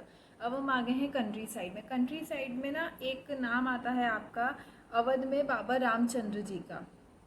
ये जो थे ये सन्यासी थे, और साथ में ये इंडेंजर्ड लेबर थे। इंडेंजर्ड लेबर मतलब क्या होता है कि पहले क्या होता था, ब्रिटिशर्स क्या करते थे कि जो भी लेबर्स होते थे, जो भी ये प्लांटेशन फार्मिंग कर रहे होते थे ना, इनको वो लोग ले जाते थे आइलैंड कंट्रीज़ में। और वहाँ से ये वापस नहीं ला देते, मतलब आइलैंड कंट्रीज़ में ले जाते और वहीं इनको काम करने को दे देते, वहीं ये लोग जो हैं ये अपना लेबर कर लेते। लेकिन जो बाबा रामचंद्र जी थे वो वापस आ गए थे। अब यहाँ क्या हो गया कि यहाँ पे भी नॉन कॉपरेशन मूवमेंट चल रहा है, उन्होंने भी इसमें पार्टिसिपेट किया है। तो यहाँ पे जो कुछ लोग हैं, कुछ तो ब्रिटिशर्स के अगेंस्ट कर रहे हैं, लेकिन कुछ यहाँ अपने इंडियन कंट्री के लोगों के अगेंस्ट में कर रहे हैं। क्यों कर रहे हैं वो मैं आपको बताती हूँ। क्योंकि कुछ लोग, अब होता है ना कि ब्रिटिशर्स जो होते हैं उन्होंने उनके कुछ फिर चापलूसी करने वाले भी इंडियंस थे, कुछ जो ब्रिटिशर्स की बात सुनते थे, जो उनको चुपचाप खबरें देते या उनका काम करते ताकि वो ढंग से रह पाएँ। तो ऐसे ही कुछ इंडियंस थे जो ब्रिटिशर्स के काम करते थे। तो ऐसे में इन लोगों को कहते थे तालकदार या लैंडलॉर्ड्स। तो ये लोगों से टैक्स लेते थे। तो कुछ जो इंडियंस थे ये इनके अगेंस्ट भी काम कर रहे थे, क्योंकि ये टैक्स लेके ब्रिटिशर्स को ही दे रहे थे, ये अपने ही लोगों से ज़्यादा टैक्स ले रहे थे। इसीलिए इंडियंस जो थे उन्होंने इनके अगेंस्ट भी अपना नॉन कॉपरेशन मूवमेंट जो है वो चलाए रखा। ठीक है, इनकी मांग क्या थी कि रेवेन्यू कम करो, टैक्स कम करो। ठीक है, और जो ये फोर्स्ड लेबर हो रहा है ना कि मतलब कि तुम क्या कहते हैं उसको, फोर्स लेबर को हम बेकार भी कहते हैं साथ में। तो जो भी ये फोर्स लेबर है वो मना करते थे कि हमें मतलब हमें नहीं जाना है आइलैंड कंट्रीज़ में ना, हम लोग यहीं रहेंगे और आप हमें इंडिया से कहीं बाहर ना ले जाएं, जैसे रामचंद्र जी को ले गए। तो ये था दूसरा, बंधुआ मजदूर कहते हैं फोर्स लेबर को। ठीक है, यहाँ पे अब क्या हो गया है कि यहाँ पे एक एक्ट भी नहीं, पर यहाँ पे एक आंदोलन चला है, नाई धोबी बंद। नाई धोबी बंद आंदोलन क्यों चला है कि कुछ ब्रिटिशर्स जो थे वो इन्हीं से क्या करते थे, काम कराते, अपने सारे काम कराते। ठीक है, और इन्हें पैसे नहीं देते, तो इन्होंने कहा कि अब हम ये सब काम भी नहीं करेंगे। साथ ही में एक अवध किसान सभा बन गई थी, जवाहरलाल नेहरू और बाबा रामचंद्र जी द्वारा बनाई गई। इस सभा में मतलब ये चलते चलते इतनी बड़ी, और ये लोग आगे जाके लोगों की इतनी बात सुनते थे, तो ये इसमें 300 मेंबर्स हो गए। लेकिन अब इन सभी का एक लिमिटेशन था। लिमिटेशन क्या था कि पीजेंट्स जो मेंबर्स थे इन्होंने कांग्रेस को गुस्सा कर दिया था। क्यों गुस्सा कर दिया था? क्योंकि ये लोग क्या थे, ये वायलेंस पे उतर आए, तो ये इनका एक लिमिटेशन रहा। तो अब हम आते हैं सिविल डिसओबीडियंस मूवमेंट पे। क्यों? क्योंकि नॉन कॉपरेशन मूवमेंट तो अभी कॉल ऑफ हो गया है ना, वायलेंस इतना हो गया था कि गांधी जी ने, क्योंकि गांधी जी जो थे वो अहिंसा की राह पे चलने वाले इंसान थे, तो वो नहीं देख पा रहे थे कि हिंसा हो रही है, मतलब वायलेंस हो रहा है। तो उन्होंने क्या किया, उन्होंने नॉन कॉपरेशन मूवमेंट को कॉल ऑफ किया। अब हम आते हैं सिविल डिसओबीडियंस मूवमेंट पे। ये है हमारा नेक्स्ट यूनिट। तो यहाँ पे क्या हो रहा है कि यहाँ पे जो कांग्रेस जो लीड, अभी क्या था पहले ना, गांधी जी ने, आपको याद होगा, उन्होंने कहा था कि जो ये बॉयकॉट करो, मतलब हर चीज़ को बॉयकॉट करो, तो स्कूल जितने भी इंस्टीट्यूशंस है, ये पॉलिटिक्स को भी। तो ऐसे में क्या था, कुछ कांग्रेस लीडर्स थे, उन्होंने पहले तो बात मान ली, लेकिन अब वो ये कह रहे हैं कि अब हमको इलेक्शन में पार्ट लेना है। क्यों लेना है? क्योंकि अगर हम इलेक्शन में पार्ट लेते हैं तभी तो हम लोग काउंसिल में जाके ब्रिटिशर्स को बता सकेंगे कि उनके रूल कितने ख़राब है, मतलब वो एक अनडेमोक्रेटिक वे में रूलिंग कर रहे हैं, और उनके रूल्स की वजह से हमारे इंडिया का, भारत का इंसान जो है वो कितना परेशान है। तो कौन थे ये लोग जो कांग्रेस लीडर्स थे? मेन थे मोतीलाल नेहरू जी, जो कि जवाहरलाल नेहरू जी के पिताजी थे, और CR दास। इन्होंने कहा हमें पार्टिसिपेट करना है, और इन पे एक वैलिड रीज़न ये रहा कि वैलिड रीज़न मैं बोल रही हूँ, पर इनका एक रीज़न ये रहा कि ये अपोज करेंगे ब्रिटिश पॉलिसी को विद इन दी काउंसिल। ठीक है, तो अब क्या हो गया था, इन दोनों ने बना ली थी एक पार्टी, उस पार्टी का नाम था स्वराज पार्टी। इन्होंने कहा हम इस पार्टी से इलेक्शन लड़ेंगे, हम लोग ये स्वराज पार्टी बनाएंगे, और हम इलेक्शंस में लड़के ब्रिटिशर्स से काउंसिल में जाके लड़ेंगे, है ना, हमें एक फेयर लड़ाई लड़ेंगे गवर्नमेंट में आके। ठीक है, तो अब क्या हो गया था, यहाँ पे कुछ यंग रेडिकल लीडर्स भी हो गए थे जो इस डिसीजन के लिए मना कर रहे थे। यंग रेडिकल लीडर्स मतलब कुछ यंग माइंड्स थे जो मना कर रहे थे, वो कह रहे थे ये गलत है कि हमें इलेक्शन बॉयकॉट ही करने चाहिए। तो अब यहाँ दो तरह के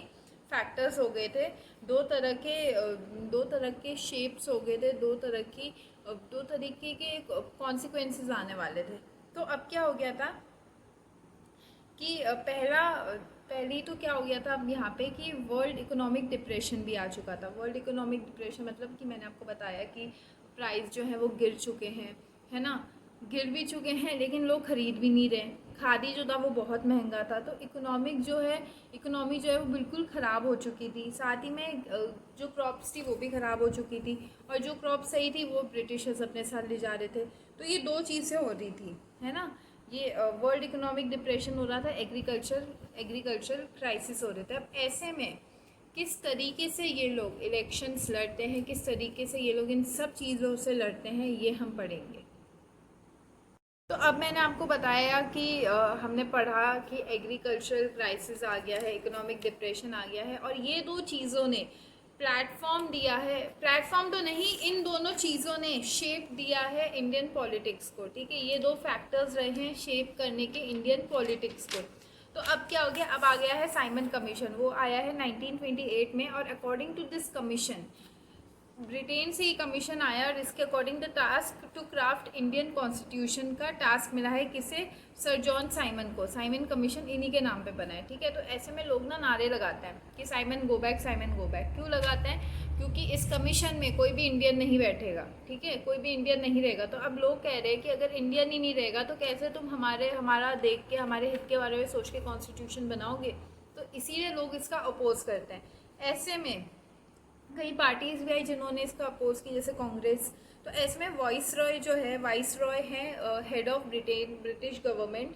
तो ये है, इनका नाम है असल में लॉर्ड इरविन। तो इन्होंने एक सुझाव दिया to control the situation, since everybody is like opposing Simon commission. तो इन्होंने सोचा साइमन कमीशन को, मतलब वो क्या कहते हैं, सांप भी मर जाए लाठी भी ना टूटे। तो ऐसे में क्या चाहा उन्होंने एक छोटा सा सुझाव दिया। वो सुझाव क्या था कि डोमिनेंट स्टेटस करो। ठीक है, डोमिनेंट स्टेटस मतलब मैंने आपको इससे पहले एक बताई थी बात, कॉन्स्टिट्यूशनल मोनार्की की पावर जो है वो कॉन्स्टिट्यूशन के हाथ में रहेगी, राजा आप रहेंगे, है ना। तो ऐसे ही हो गया था कि राजा मतलब रूल तुम करो, इंडियंस रूल करेंगे, लेकिन रहेंगे ब्रिटिश के अंडर में, मतलब रहोगे तुम हमारे ही गुलाम, भले ही तुम रूल करो। तो ऐसे में एक डिस्कशन होती है फॉर फ्यूचर कॉन्स्टिट्यूशन। कहाँ होती है? राउंड टेबल कॉन्फ्रेंस में 1929 में अक्टूबर में। तो ये कॉन्फ्रेंस में मतलब ये कॉन्फ्रेंस इसलिए होती थी, ये फर्स्ट कॉन्फ्रेंस थी खैर, पर ये कॉन्फ्रेंस इसलिए होती थी कि लोग अपने मुद्दे बताए। ये ब्रिटेन में होती थी, और इसमें इंडियंस जो थे वो अपने मुद्दे बताते थे कि हमें क्या प्रॉब्लम है, क्या नहीं है। तो इसीलिए कॉन्फ्रेंस जो है ये रखी गई। तो ऐसे में जवाहरलाल नेहरू और सुभाष चंद्र बोस जो हैं, इन दोनों को एक प्लेटफॉर्म दिया कांग्रेस से। बताइए, इन्हें कांग्रेस से प्लेटफॉर्म मिला अपनी बात रखने का। तो इन्होंने मना कर दिया, इन्होंने कहा ऐसा नहीं होगा कि हमें तो पूरी इंडिपेंडेंस चाहिए, हमें ये नहीं चाहिए कि हम तुम्हारे गुलाम भी रहे और फिर तुम कहो कि तुम कॉन्स्टिट्यूशन भी संभालो। ऐसे तो तुम कभी भी हमें मना कर दोगे। अगर मैं किसी के अंडर काम कर रही हूँ तो मेरे को कभी भी मना कर देगा ना कि तू भाई अब अपनी मर्जी नहीं चला सकता, क्योंकि तू है तो मेरे ही अंडर में। तो इसीलिए इन दोनों ने इसका अपोज किया। तो अब क्या हो गया है कि अब जवाहरलाल नेहरू जी जो हैं, जो कि अपोज कर रहे थे इस डिसीजन को, वो बन गए हैं प्रेसिडेंट ऑफ कांग्रेस सेशन। ठीक है, हर कांग्रेस सेशन का अलग प्रेसिडेंट होता है। तो ऐसे ही जवाहरलाल नेहरू जी भी बन गए 1929 में। इसमें इन्होंने एक रिजोल्यूशन पास किया, इन्होंने अपनी एक बात रखी। इन्होंने कहा कि हम जो है हम पूर्ण स्वराज लेंगे, स्वराज इंडिपेंडेंस, पूर्ण स्वराज पूरी इंडिपेंडेंस लेंगे। हम आधी इंडिपेंडेंस नहीं लेंगे, हमें तो पूरी इंडिपेंडेंस चाहिए, हमें किसी का गुलाम बन के नहीं रहना है। ठीक है, अब आप देखो, एक तरफ जो गांधी जी ने हिंद स्वराज में एक बात रखी थी कि पूरी की लोगों ने, क्योंकि लोगों ने समर्थन किया, है ना, लोगों ने कोऑपरेट किया, इसीलिए हम लोगों को आज़ादी नहीं मिली। वो बात सच थी। अभी लोग अपोज कर रहे हैं। अब देखो कितना नॉन कॉपरेशन मूवमेंट चल गया, सिविल डिसोबीडियंस मूवमेंट चल गया, आगे सॉल्ट मार्च होगा। तो कितने प्रयत्न किए इन सभी लोगों ने, इन सभी हमारे नेशनल लीडर्स ने, कि हमको एट द एंड इंडिपेंडेंस मिली। और शायद अगर ये लीडर्स ना होते तो ना मिलती। तो दिस इज़ अ वे। देखो, जब आप कोऑपरेट नहीं करोगे ना, और जब आप अपनी बात रखोगे, भले ही वो आंदोलन से या किसी भी चीज़ से, तभी आपकी बात सुनी जाएगी, इनकी बात सुनी जाएगी। इनकी बात सुनी गई, तभी तो हमको 15 अगस्त को इंडिपेंडेंस मिली। लेकिन यहाँ डिसाइड हुआ था कि इंडिपेंडेंस जो है हमें 26 जनवरी को मिलेगी। दिसंबर में हुआ लाहौर सेशन। आप लाहौर, ये एक क्वेश्चन आता है हिस्ट्री के एग्ज़ाम में कि लाहौर सेशन कब हुआ था और कहाँ हुआ था। ये मैप वाले उसमें क्वेश्चन आता है, जहाँ ज्योग्राफी के मैप भी आपको मार्क करना होता है, तो उधर ये क्वेश्चन भी आ जाता है कि लाहौर सेशन कहाँ हुआ था। तो आप याद रखिएगा, पाकिस्तान में हुआ था। ठीक है। तो 26 जनवरी को इन्होंने कहा, जवाहरलाल नेहरू जी ने, कि हमें इंडिपेंडेंस मिलेगी, लेकिन नहीं मिलती है। हमको भी पता है इंडिपेंडेंस जो 15 अगस्त 1947 को मिलती है, 26 जनवरी 1930 को नहीं मिलती है। तो यही बात, लेकिन अब गांधी जी के पास जो है वो एक अलग आइडिया है, एक अलग प्लान है कि हम लोग किस तरीके से इंडिपेंडेंस लेके रहेंगे। वो प्लान क्या होता है, वो होती है सॉल्ट मार्च। तो वो सॉल्ट मार्च के बारे में अब हम आगे पढ़ेंगे अपनी नेक्स्ट वीडियो में। तो हम आ गए हैं सॉल्ट मार्च पे। सॉल्ट मार्च जो है वो आप सभी को पता होगा कि क्या है। मतलब नमक के आंदोलन के लिए गांधी जी साबरमती से दांडी गए थे। दांडी एक जगह है जहाँ पे एक कोस्टल एरिया है, जहाँ पे एक समुद्र है, जहाँ पे नमक का पानी होता है, जहाँ से पानी उबालेंगे तो सॉल्ट बनता है। ठीक है। तो अभी क्या हो गया था, ब्रिटिशर्स जो थे, ये क्यों हुआ मतलब सॉल्ट मार्च, तो ब्रिटिशर्स जो थे उन्होंने सॉल्ट पे भी टैक्स लगा रखा था। उन्होंने सॉल्ट का जो मैन्युफैक्चर हो रहा था वो इंडियंस जो थे वो नहीं कर सकते थे, उन्हें टैक्स देना पड़ता था। ठीक है। तो ऐसे में हमारा सिविल डिसोबीडियंस मूवमेंट भी चल रहा था।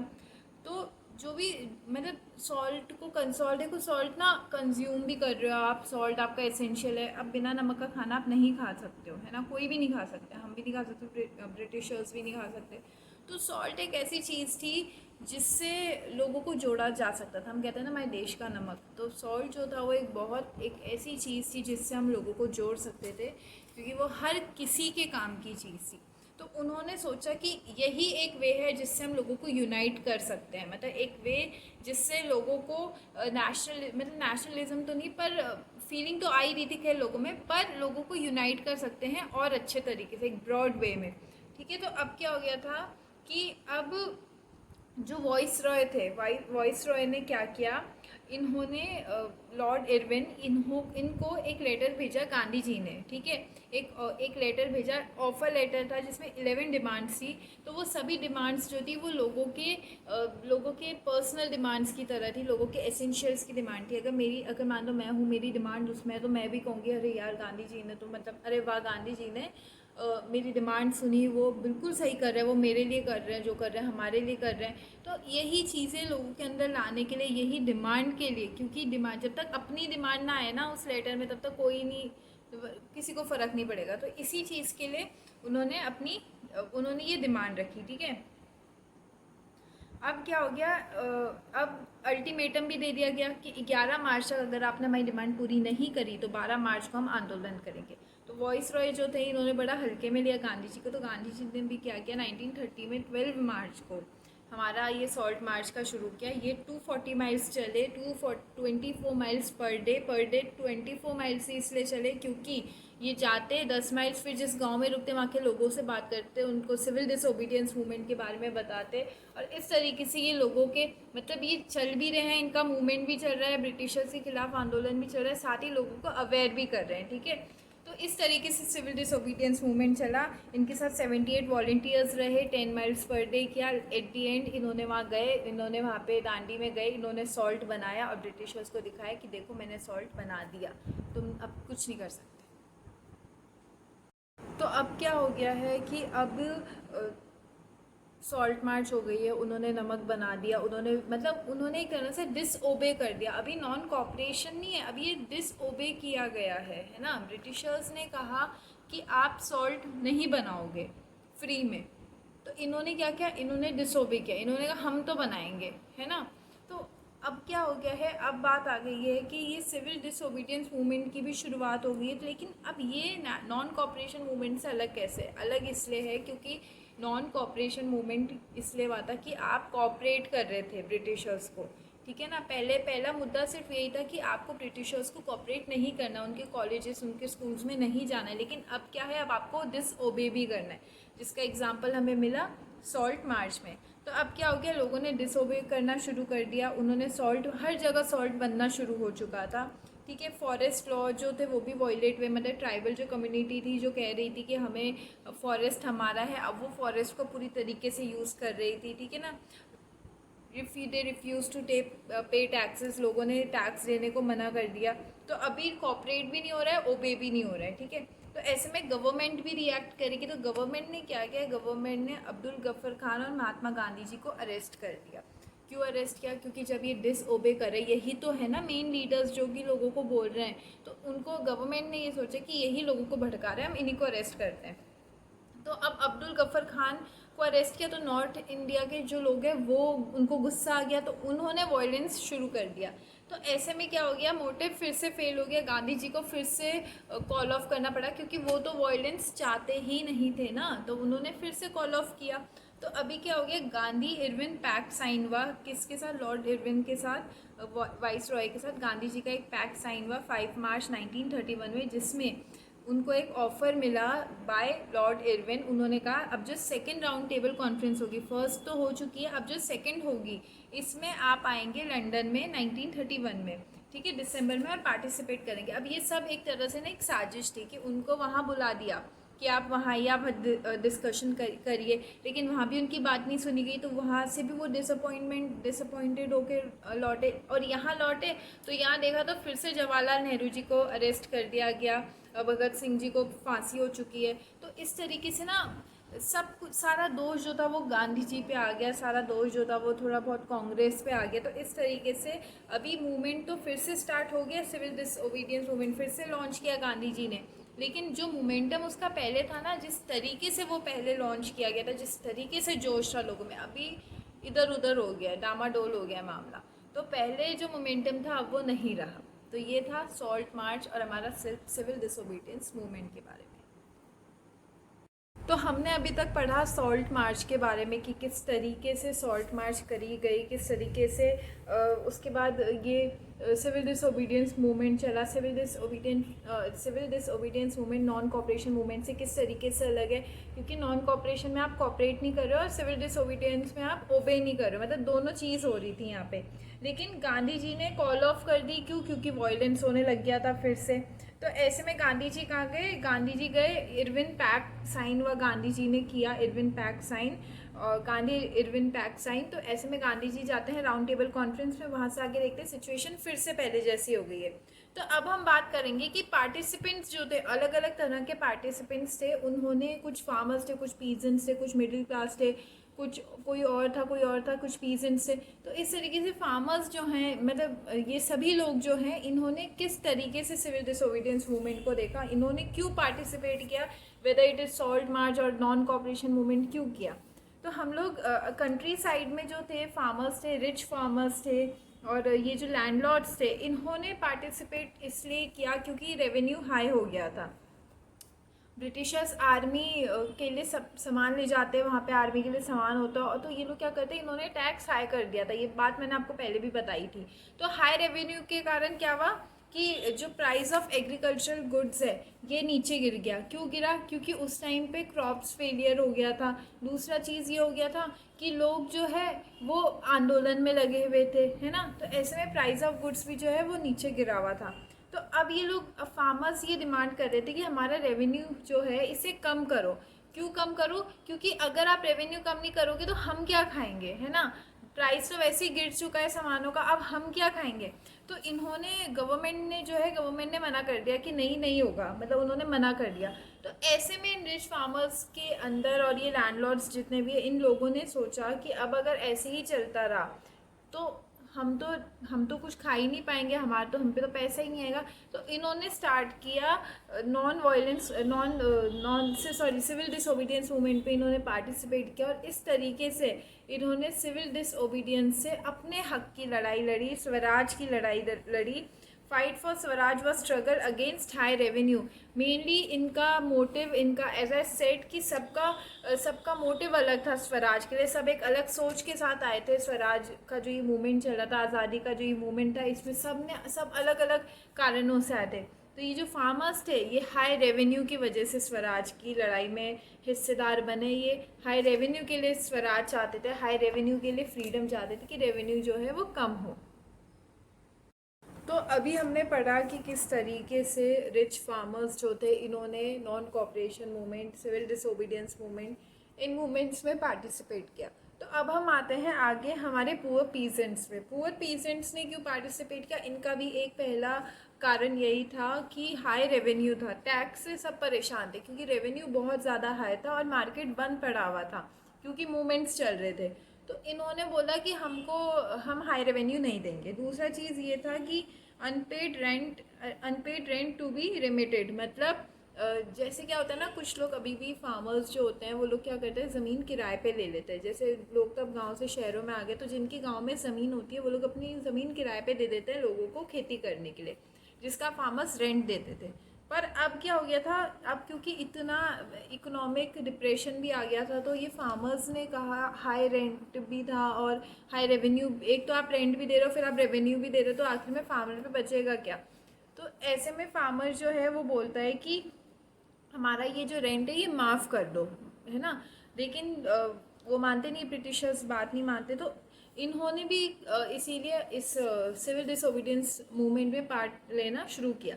अब क्या होता है, कांग्रेस इनके खिलाफ है, मतलब खिलाफ भी नहीं पर इनका सपोर्ट नहीं कर रही है। क्यों नहीं कर रही, क्योंकि ये जो फार्मर्स हैं ये लोग, मतलब ये जो पीजेंट्स हैं, पुअर पीजेंट्स हैं, ये लोग वॉयलेंस अपनाते हैं, है ना। ये लोग नॉन वायलेंस की भावना से नहीं कर रहे थे, ये लोग वायलेंस अपना रहे थे। दूसरा चीज़ ये था कि कांग्रेस की जो फंडिंग होती थी वो होती थी रिच फार्मर्स के थ्रू, रिच लैंडलॉर्ड्स के थ्रू। तो ये लोग नहीं चाहते थे कि वो लोग हमसे हमसे क्योंकि देखो रेंट कौन ले रहा है, लैंडलॉर्ड्स ही तो ले रहे हैं, रिच फार्मर्स ही तो ले रहे हैं लैंड रेंट इन लोगों से। तो इसीलिए वो नहीं चाहते थे कि हम अभी जो ये हमारा सपोर्ट कर रहे हैं रिच फार्मर्स, ये लोग हमारे अगेंस्ट में चले जाएं।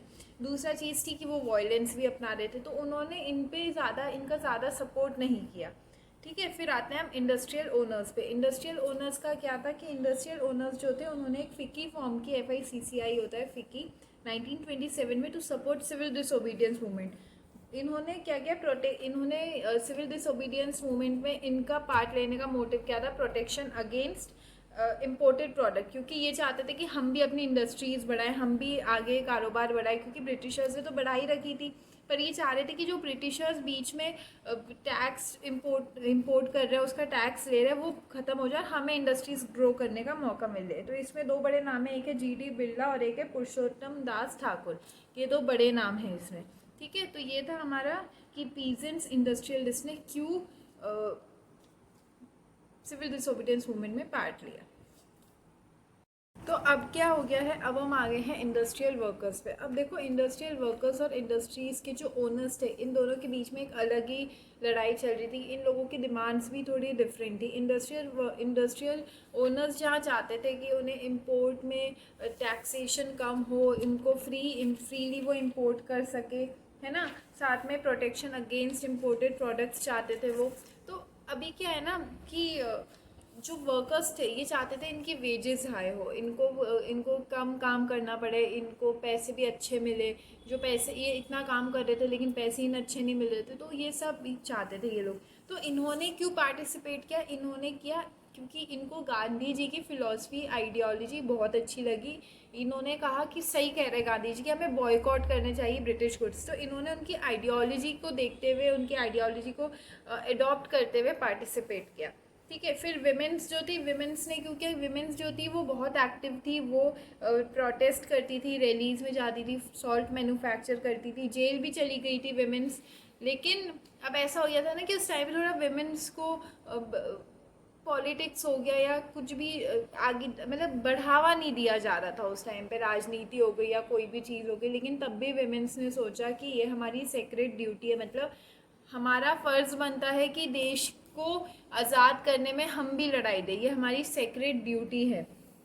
ठीक है ना, इसीलिए इन्होंने पार्टिसिपेट किया। तो विमेंस जो थी, though they were not allowed to go out of their houses, but they did, वो तब भी गई, उन्होंने तब भी अपना पूरा कंट्रीब्यूशन किया। क्यों, क्योंकि उन्हें लगा ये हम नहीं करेंगे तो कौन करेगा। मतलब ये सेक्रेट मतलब क्या हो गया कि जैसे भगवान की पूजा करना। सो दैट मीन्स कि उनके लिए देश जो था वो एक भगवान से कम नहीं था, और वो चाहती थी कि देश जो है, देश आज़ाद हो। तो इसीलिए उन्होंने भी अपना पूरा योगदान दिया। तो हमने ये पढ़ा कि किस तरीके से industrial workers, industrial owners, women's और हमारे रिच फार्मर्स, रिच लैंडलॉर्ड्स और कौन, हमारे पुअर पीजेंट्स, इन सभी ने नॉन कॉपरेशन मूवमेंट या सिविल डिसोबीडियंस मूवमेंट या सॉल्ट मार्च जो भी हो रहा था उस सब में पार्टिसिपेट किया और पूरा पार्टिसिपेट किया। तो अब हम आगे पढ़ेंगे नेक्स्ट वीडियो में। तो हमने पढ़ा कि कंट्री साइड में किस तरीके से वॉयलेंस हो गया था, क्यों हो गया था, क्योंकि कुछ पीसेंट्स जो थे उन्होंने उनके लिए, देखो मैंने शुरू में ही बता दिया था आपको कि ये जो नॉन कॉपरेशन मूवमेंट था इसका सबके लिए मतलब अलग था। ठीक है, अब पीजेंट्स जो थे उनको लगा कि हम वॉयलेंस भी कर सकते हैं, तो उन्होंने क्या किया, उन्होंने वॉयलेंस किया। तो उनसे किसी ने बोल, तो इस चीज़ को ना कांग्रेस जो थी, कांग्रेस ही उस टाइम पे पॉलिटिकल पार्टी थी, तो इसने उनको गुस्सा दिला दिया कि हमने तो सोच, हम तो पीसफुल वो कर रहे हैं ना, प्रोटेस्ट कर रहे हैं, तो ये लोग बोलते हैं कि नहीं हम तो गांधी जी के विचारों पे ही चल रहे हैं। अब इनको यहाँ कन्फ्यूजन हो गई कि गांधी जी के विचारों में चलने का मतलब है कि तुम कुछ भी करो, पर हमें तो नॉन वायलेंस से लड़ना था, तो ये चीज़ यहाँ हो गई थी।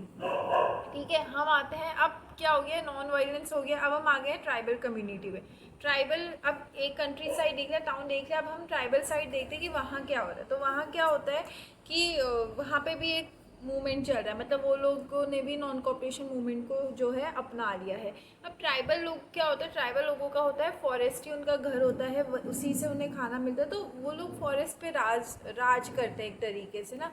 तो उस टाइम ट्राइबल कम्युनिटी में एक नाम था अलुई सीताराम राजू का। अलुई सीताराम राजू जो थे, ये ट्राइबल थे और ये ट्राइबल कम्युनिटी में रहते थे। इन्होंने ये मतलब एक क्लेम करते थे, ये एक बात करते थे कि मैं फ्यूचर देख सकता हूँ, मैं बता सकता हूँ कि कल क्या होने वाला है, मैं ये बता सकता हूँ कि मतलब मैं बुलेट शॉट्स को सर्वाइव कर सकता हूँ, मैं मेरे अंदर एक स्पेशल पावर है, मैं लोगों को ठीक कर सकता हूँ। तो ये जो है ये इनके क्लेम्स थे कि मैं ये सब कर सकता हूँ, तो इस वजह से ये बहुत फेमस हो गए थे लोगों के ट्राइबल कम्युनिटी के बीच में, मतलब भगवान का दर्जा मिल गया था इनको। ठीक है, तो ये जो थी गांधी जी के बहुत बड़े सपोर्टर्स थे। ये खादी जो है लोगों को बोलते थे कि तुम खादी पहनो, ये ब्रिटिश गुड्स को छोड़ो।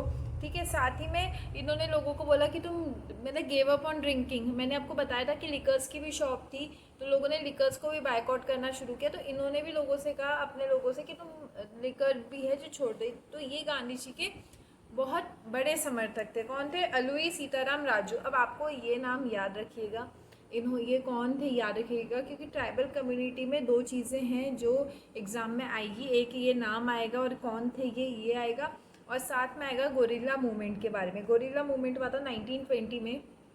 अच्छा, आपने कई फिल्मों में देखा होगा कि जब जैसे जो ट्राइबल कम्युनिटी होती है ना, ये लोग क्या करते हैं, ये लोग छुप के वार करते हैं। मतलब छुप के वार करने का मतलब हो गया कि ये लोग पेड़ और इन सभी के पीछे छुप जाते हैं, और जैसे ही कोई आता है तो उस पर अटैक कर लेते हैं। सिविल डिसोबीडियंस के बाद क्या होगी कि बहुत सारी रिलीजियस ऑर्गेनाइजेशन बनने लगी है, जैसे हिंदू महासभा हो गई, मुस्लिम लीग हो गई। इन सभी के अलग अलग ओनर्स थे, अलग अलग लोग थे जो इसे चला रहे थे। तो हिंदू महासभा जो है ना, इसमें सिर्फ हिंदू होते थे, सिर्फ हिंदू की बात सुनी जाती है और कोई रिलीजन की नहीं। ऐसे ही मुस्लिम लीग में सिर्फ मुस्लिम्स की बात सुनी जाती है और किसी की नहीं। तो इस तरीके से बटे हुए थे ये लोग आपस में। तो ऐसे में मोहम्मद अली जिन्ना और एम.आर. जयाकर, इन दोनों के बीच में भी कॉन्फ्लिक्ट्स होने लगे। जैसे वहाँ गांधी जी और अंबेडकर जी के बीच में होते, यहाँ भी हो रहे थे। ये लोग दोनों ही अपने में लड़ रहे थे। लेकिन अब क्या हुआ कि अब इनको साथ भी तो करना है, तो कैसे करे। देखो हर कोई ना, भले ही मोहम्मद अली जिन्ना और एम.आर. जयकर अलग है ना, या गांधी जी और अंबेडकर अलग अलग सोच विचार, अलग अलग सोच है, लेकिन सबका मोटिव यही था कि हमको देश आज़ाद करना है। तो कोई भी किसी को भी नीचे नहीं कर सकता था इस वक्त। सब इस मोहम्मद अली जिन्ना को भी पता है कि हमें एम.आर. जयकर की ज़रूरत है, और एम.आर. जयकर को भी पता है कि हमें मोहम्मद अली जिन्ना की ज़रूरत है। तो इन्हें साथ तो रहना ही होगा, तभी देश आज़ाद होगा। तो इन्होंने भी एक पैक्ट साइन किया, इन्होंने भी एक नेगोशिएशन किया। पहला तो ये था कि हमें पाकिस्तान, जैसे पाकिस्तान है तो हमें वो अलग से दे दो जहाँ पे हम लोग रहेंगे, तो वो उस टाइम पे फेल हो गया। तो एक रिजर्व्ड कॉन्स्टिट्यूंसी का पैक्ट साइन हुआ, जिसमें बोला कि जहाँ भी तुम लोगों की तादाद ज़्यादा है वहाँ पे हम तुमको एक रिजर्व्ड कॉन्स्टिट्यूंसी दे देते हैं। ठीक है, जैसे पाकिस्तान होंगे कि आपको एक रिजर्व्ड कॉन्स्टिट्यूंसी मिल जाएगी। तो इस तरीके से ये थी सारी लिमिटेशन सिविल डिसोबीडियंस मूवमेंट की।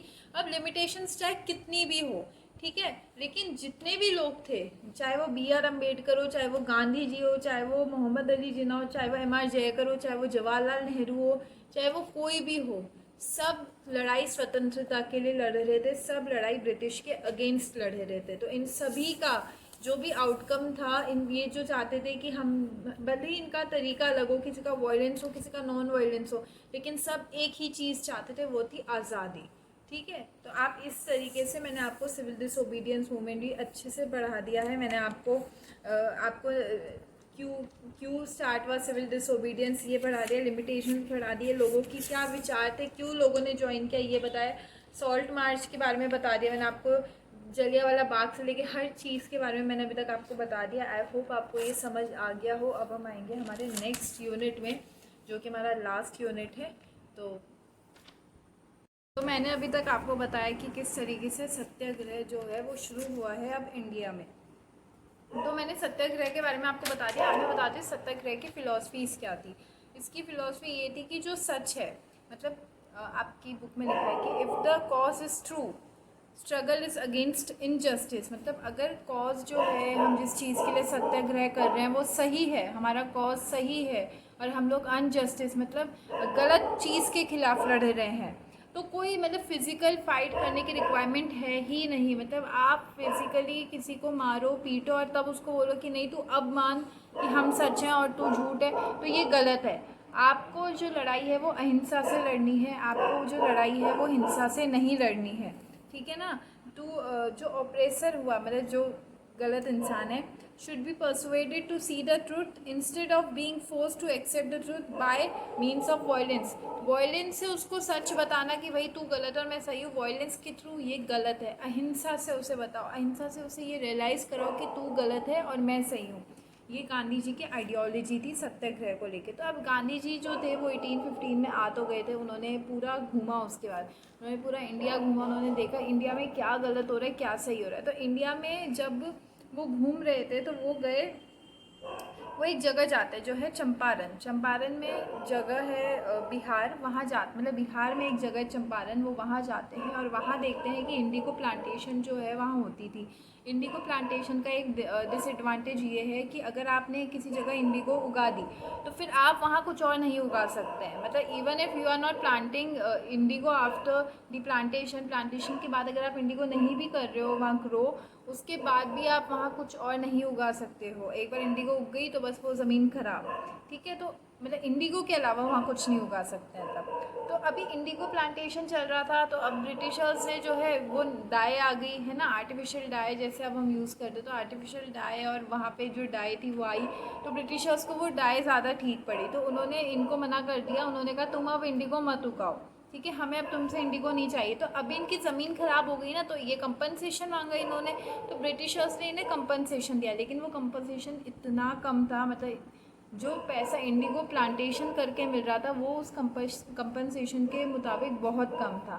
तो अब क्या हुआ, यहाँ के पीजेंट्स ने लड़ाई लड़ी ब्रिटिश के, मतलब लड़ाई तो नहीं पर एक रिवॉल्ट किया, एक आवाज़ उठाई अपनी ब्रिटिशर्स के खिलाफ। इसमें इनका साथ दिया महात्मा गांधी जी ने।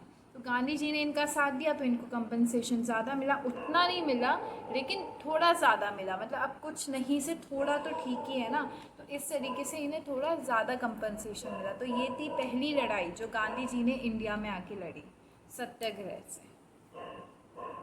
अब सेंस ऑफ कलेक्टिव बिलोंगिंगनेस लाने के लिए और क्या किया, और फोक टेल्स जो थी वो बनाई गई। फोक टेल्स क्या हुई आपकी कि रिवाइव करी गई इंडियन फोकलोर। किसने, मैंने इसमें बहुत लोगों ने अपनी अपनी बनाई। अभी हम आगे प्रिंट कल्चर के बारे में पढ़ेंगे ना, तब आपको ये अच्छे से समझ आएगा। तो इसमें कंट्रीब्यूशन था रविंद्रनाथ टैगोर का, क्योंकि वो अलग अलग जगह जाते और वहाँ जाके फोकलोर्स लेते और मतलब थोड़ा इंस्पायर होके उन्होंने कंट्रीब्यूशन किया था इन इंडियन फोकलोर को बनाने में। साथ ही में एक है नटेशा शास्त्री जो थे, इन्होंने एक 4 वॉल्यूम की बुक बनाई जिसमें फोकलोर ऑफ सदर्न इंडिया थी। मतलब सदर्न इंडिया की जितनी भी फोकलोर होंगी वो आपको उस बुक में मिल जाएगी। और क्या हुआ, और ट्राई कलर फ्लैग, अच्छा पहला हमारा जो ट्राई कलर फ्लैग था वो रेड ग्रीन और येलो में था। तो अगर आप गूगल भी करेंगे तो आपको एक इमेज मिलेगी रेड येलो और ग्रीन। ऊपर ना 8 लोटस बने होंगे जो रिप्रेजेंट करते हैं ब्रिटिश प्रोविंसेस। ठीक है, 8 लोटस है, यहाँ पे शायद एक चांद होता है, यहाँ पे सूरज होता है, और वो ये रिप्रेजेंट करता है हिंदू और मुस्लिम को। ठीक है। तो ये चीज़ें करी गई। फिर उसके बाद गांधी जी ने एक अपना फ्लैग बनाया स्वराज का। तो ऐसे कर करके इन इन चीज़ों को कर करके जो है यूनिटी लाने की कोशिश करी गई, नेशनलिज्म की फीलिंग लाने की कोशिश की गई। तो ये था हमारा नेशनलिज्म इन इंडिया की, किस तरीके से इंडिया में नेशनलिज्म आया, कितने हमारे ग्रेट लीडर्स थे जिन्होंने मिल के हमारे इंडिया में नेशनलिज्म लाने की कोशिश की गई। इस चैप्टर में हमने आइडिया ऑफ नेशन स्टेट्स पढ़ा कि किस तरीके से इवॉल्व हुआ। हमने पढ़ा कि फर्स्ट वर्ल्ड वॉर और नेशनलिज्म किस तरीके से रिलेटेड रहे। आइडिया ऑफ सत्याग्रह हमने पढ़ा। हमने रॉलेट एक्ट के बारे में पढ़ा। हमने खिलाफत movement, Jallianwala Bagh, non cooperation movement के बारे में पढ़ा। मैंने आपको बताया नॉन कॉपरेशन मूवमेंट क्या होता है। उसमें होता है कि किसी चीज़ को कॉपरेट ना करना, क्योंकि गांधी जी ने बोला था हिंदू स्वराज में कि अगर हमने कॉपरेट ना किया होता तो ब्रिटिशर्स पता नहीं कब के चले गए होते। हमने ये पढ़ा कि सिविल डिसोबीडियंस मूवमेंट क्या था। हमने पढ़ा कि different people within the movement from town, countryside, हर जगह से लोग जो थे मूवमेंट में थे। हमने पढ़ा कि वायलेंस की वजह से किस तरह से नॉन कॉपरेशन मूवमेंट और सिविल डिसोबीडियंस मूवमेंट को बंद करना पड़ा, लेकिन फिर से शुरू हुआ। हमने पढ़ा कि सिविल डिसोबीडियंस मूवमेंट के क्या क्या चैलेंजेस रहे। हमने सॉल्ट मार्च के बारे में पढ़ा। हमने लिमिटेशंस के बारे में पढ़ा सिविल डिसोबीडियंस मूवमेंट के। हमने इंडस्ट्रियल ओनर और हमारे डिफरेंट ग्रुप्स जो थे जो मूवमेंट में थे उनके बारे में पढ़ा। और हमने पढ़ा मैंने थोड़ा ऊपर नीचे बता दिया आगे पीछे, बट ये सब चीज़ें हमने पढ़ी हैं। और हमने उसके बाद पढ़ा कि नेशनलिज्म की फीलिंग कैसे लाई गई लोगों में। तो ये सब हमने इस चैप्टर में पढ़ा। आई होप आपको ये सारी चीज़ें अच्छे से समझ आ गई हों। अब हम आगे नेक्स्ट चैप्टर में पढ़ेंगे बाकी।